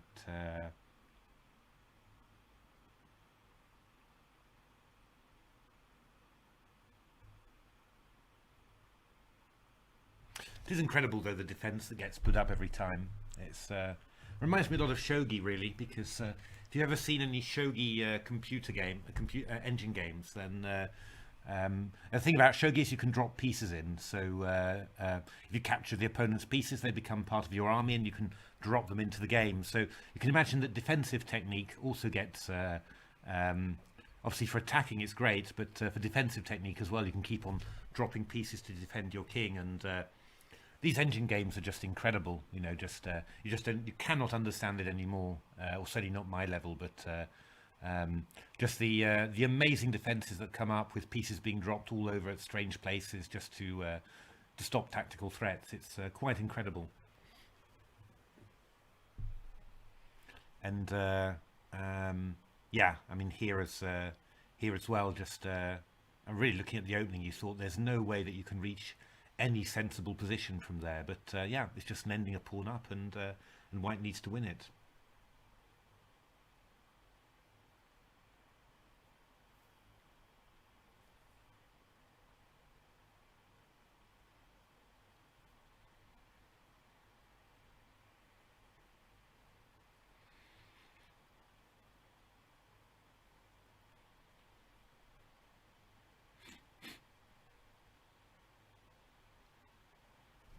Yeah, I mean, I would have thought that this rook ending here, oh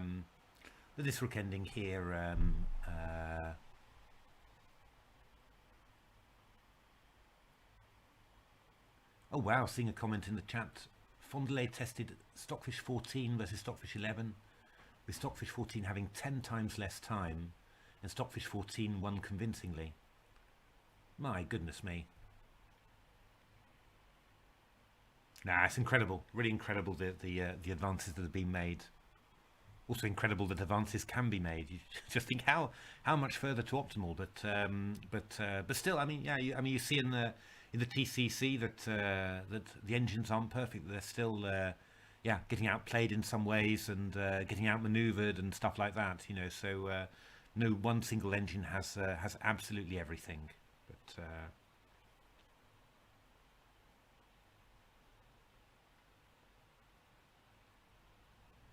So I reckon, I don't know, I probably need to start looking at the next stream, but so I'll sort of carry on for another 10-15 minutes, and then we'll see. This will probably take quite a while to play out, because the endings, but the ending's quite interesting actually. It's quite looking forward to seeing the technique displayed here, because it's quite a typical ending. You know, you just win an extra pawn and extra a pawn, and then how to win it is not always obvious. So should be quite a fun ending there. How much time have the engines got? Stockfish down to 27 minutes. You do see that when it's in trouble, it does take a lot more time, and Leela happily moving fast, 50 minutes.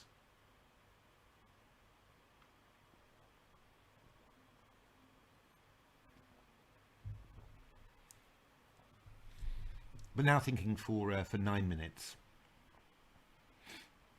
Actually, its PV has not moved very much, it must be said. Actually, I do like Stockfish's piece configuration a lot more. You know, I mean, bishop f5, rook b8, rather than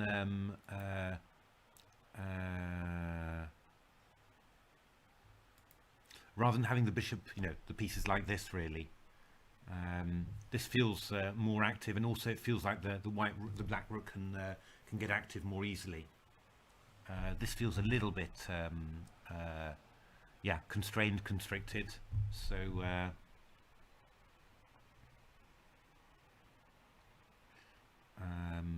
yeah, I prefer that slightly, but still very hard for. Oh God, we've just switched to h4.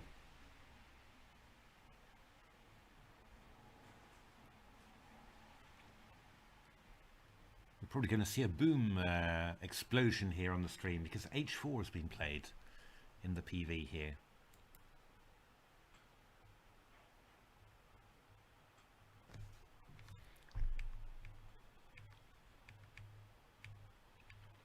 So Leela not wanting to oops, sorry, Leela not wanting to give up a pawn there, wanting to have it all.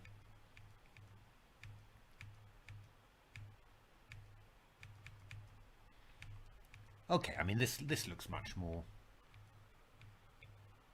This looks much more decisive, I have to say, from Leela. So just this move h4 just seems to not playing bishop b3, but just keeping the bishop on e6 and defending the pawn on f5. That is pretty. Yeah, that seems pretty logical, really. It's. I suppose the question is whether black. I'm guessing that bishop takes h4 is not any good.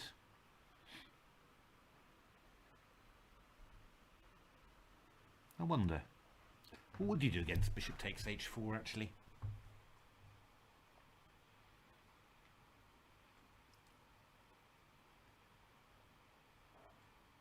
It's not completely clear to me what you do.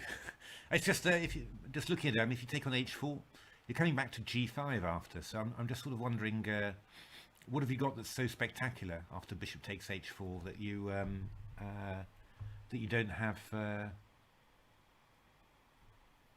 What can you do? Because the king's quite restricted here. There must be a clever idea. Bishop takes h4.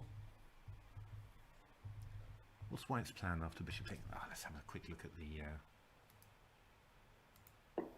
I don't want to cause panic or anything, but it just seems really weird.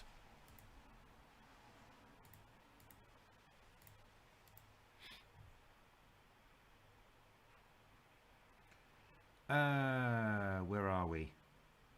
That doesn't look right. I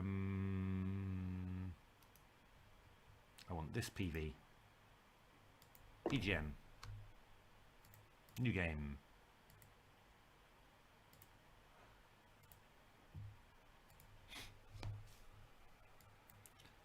Does it?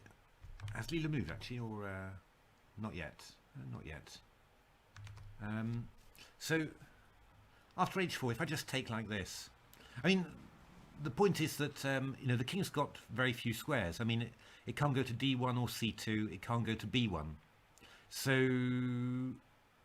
I mean, I'm just throwing bishop g5 and I'm attacking a rook at the same time. So I'm just struggling to think what would I actually do there. Oh, okay, yeah, this makes a difference, doesn't it? We can go bishop b3. I was hallucinating. So I was thinking bishop b3, rook b3, bishop g5, but yeah, bishop b3 would fork, but this is actually check. So, okay, so that's the idea. You want to go bishop b3? I go bishop d7. And then what do you do? I mean, I'm throwing bishop g5. Well, I don't know. I'm not sure. I guess this is probably going to be better, a better continuation. I mean, just having the two bishops is a little bit more worrying. I think in a practical game, I would take on h4. I wouldn't take on e3, because taking on e3 that looks I mean, that's 2 pawns. That does look completely lost. White can play. I mean, the point is, I think if you're looking at a practical game, you think, well, White can play g2 to g3 and just protect the pawn on h4. So that's solid. The bishop on e6 is protecting f5 and a2. So in terms of, really putting any pressure at all on on White's position, it's going to be very difficult. Whereas with bishop takes h4, we've got 2 bishops, plenty of diagonals, possible forks. You probably feel that your practical chances here are better. But okay, engines are would of course not be afraid of any of that. So Stockfish also thinking about going bishop takes e3.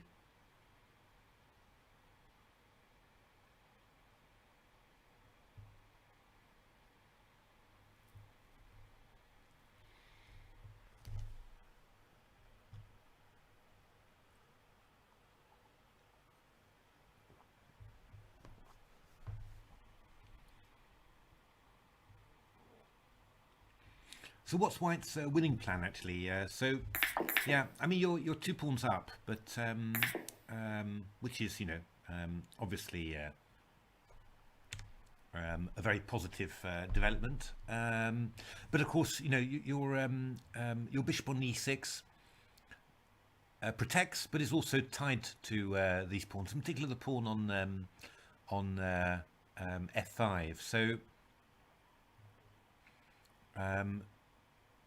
yeah, I mean, in general, you would think you need to push your a pawn and get your king involved. Those would be the 2 things. I think certainly with White, I'd be playing the move g3 very quickly, putting the pawn protecting h4, and then I'd be trying to somehow get my king involved and start moving towards this rook, and then trying to, hoping that I'm going to get a4 at some stage. Let's have a quick look to see what the PV is. So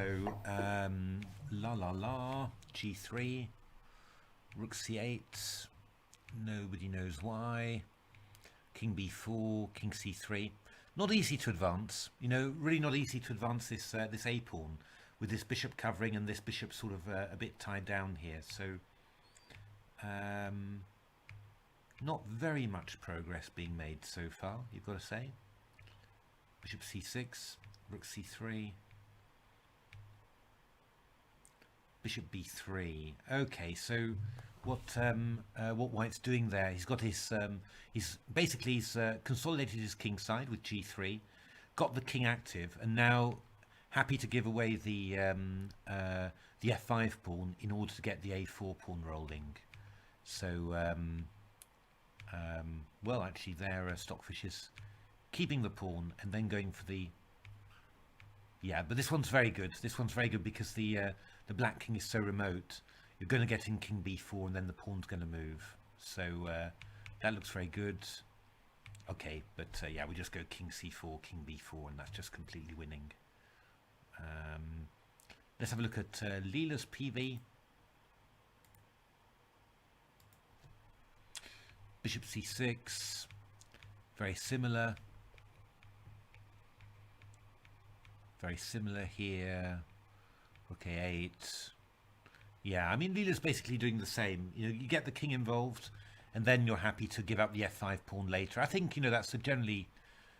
Oh, bishop a4 now. Okay, and g5. Yeah, I mean, this will end up... I mean, if the rooks come off, then it's a draw, but I imagine that that's not forced and that White would be able to do something. Yeah, I mean, eventually White will make something of this, I think. Again, never 100% trivial, but yeah, should be pretty good.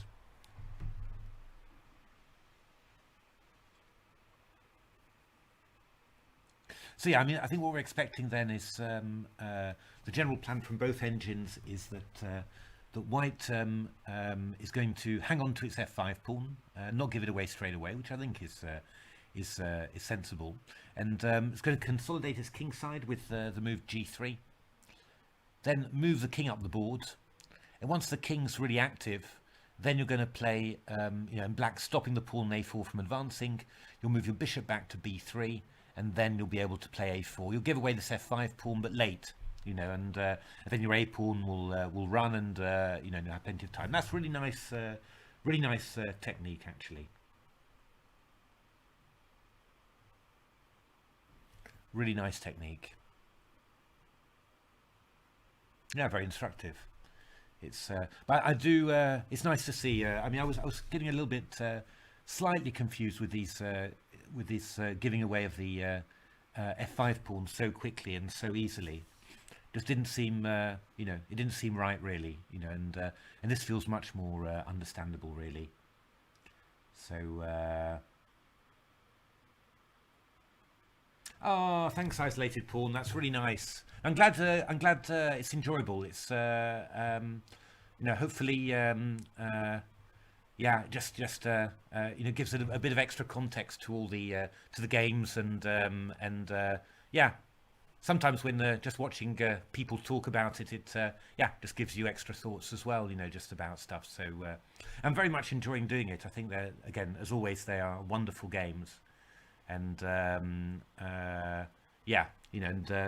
that it's entertaining. I'm sorry for a few of the opening misses on my part, but hopefully that hasn't affected the entertainment too much. And I said we've got plenty of good stuff coming, so it should be exciting. Even if the match situation, you're tending to think that Stockfish has it in the bag, really. I think there's still plenty of opportunities for moral victories and opening pair wins, so that should be really good. Yeah, it's no, it's true. Isolated pawn. I think there is so much room for improvement in the engine still. It's really quite frightening and amazing. It's I mean, you see Magnus play and these guys, and you think, wow, that's so good. How could anyone be better than that? But then you see, Leela and Stockfish play, and you think, wow, how could anyone be better than that? And yet every season, just the engines are just clearly stronger than the previous ones. So,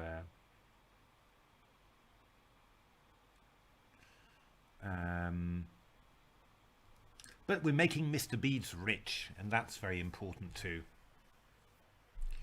So, before maybe making him poor in the very next game. So.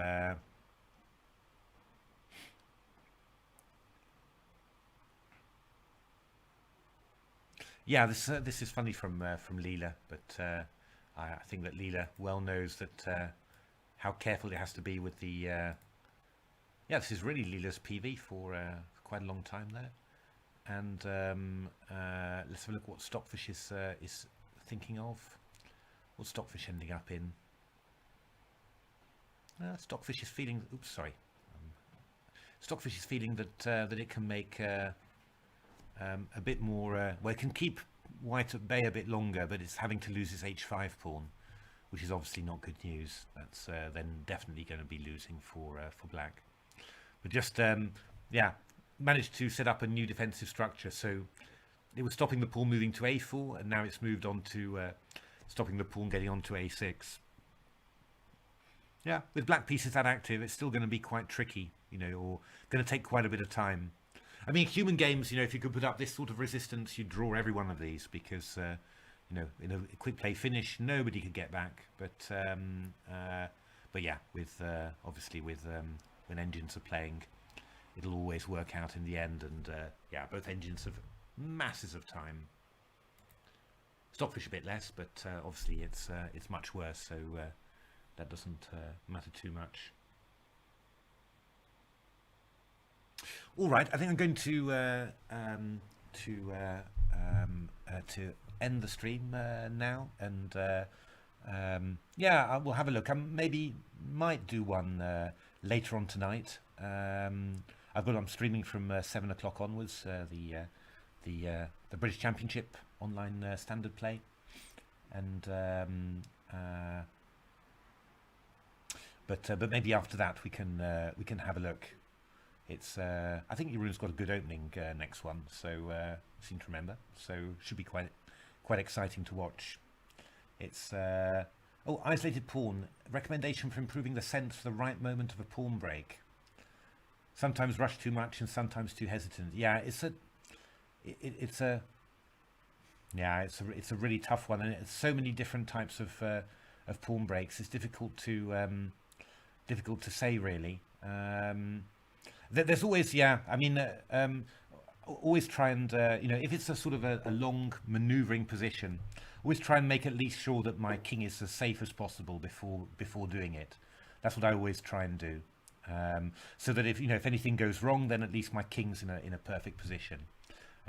So you make sure that you can't be back rank mated, and or if you've got a pawn on g3, and your king's on g1, then you play king g2 first, in order to get off the back rank and just make everything a bit more compact. That's always that's one of the things I really sort of learned from engines. I felt, that's the big precaution I always make sure is in there before doing a pawn break, that my king's in a really good position, safest position possible, and then do it. Avoids a lot of or for example, it's a similar thing, that I don't have any unprotected pieces, so just make sure that there's nothing loose, too loose, that could be attacked attacked in multiple ways, because when the position opens up, that's when loose pieces come into play, because they can be the diagonals and files open, and there's more chances for attack. So making sure that that everything's protected, that my king's in its has got no obvious weaknesses. That's and then after that, I'm always happy to do pawn breaks. That's kind of the way I look at it, as a general rule. I mean, sometimes you feel now or my opponent will stop it, but if for the breaks where you've got control over, I always try and make sure that happens. And in general, I think waiting a little bit longer, as long as you've always got the capacity to make the break, waiting a little bit longer, but doing the right things, making sure king's safe and no unprotected loose pieces. That's the best way to do it, I think.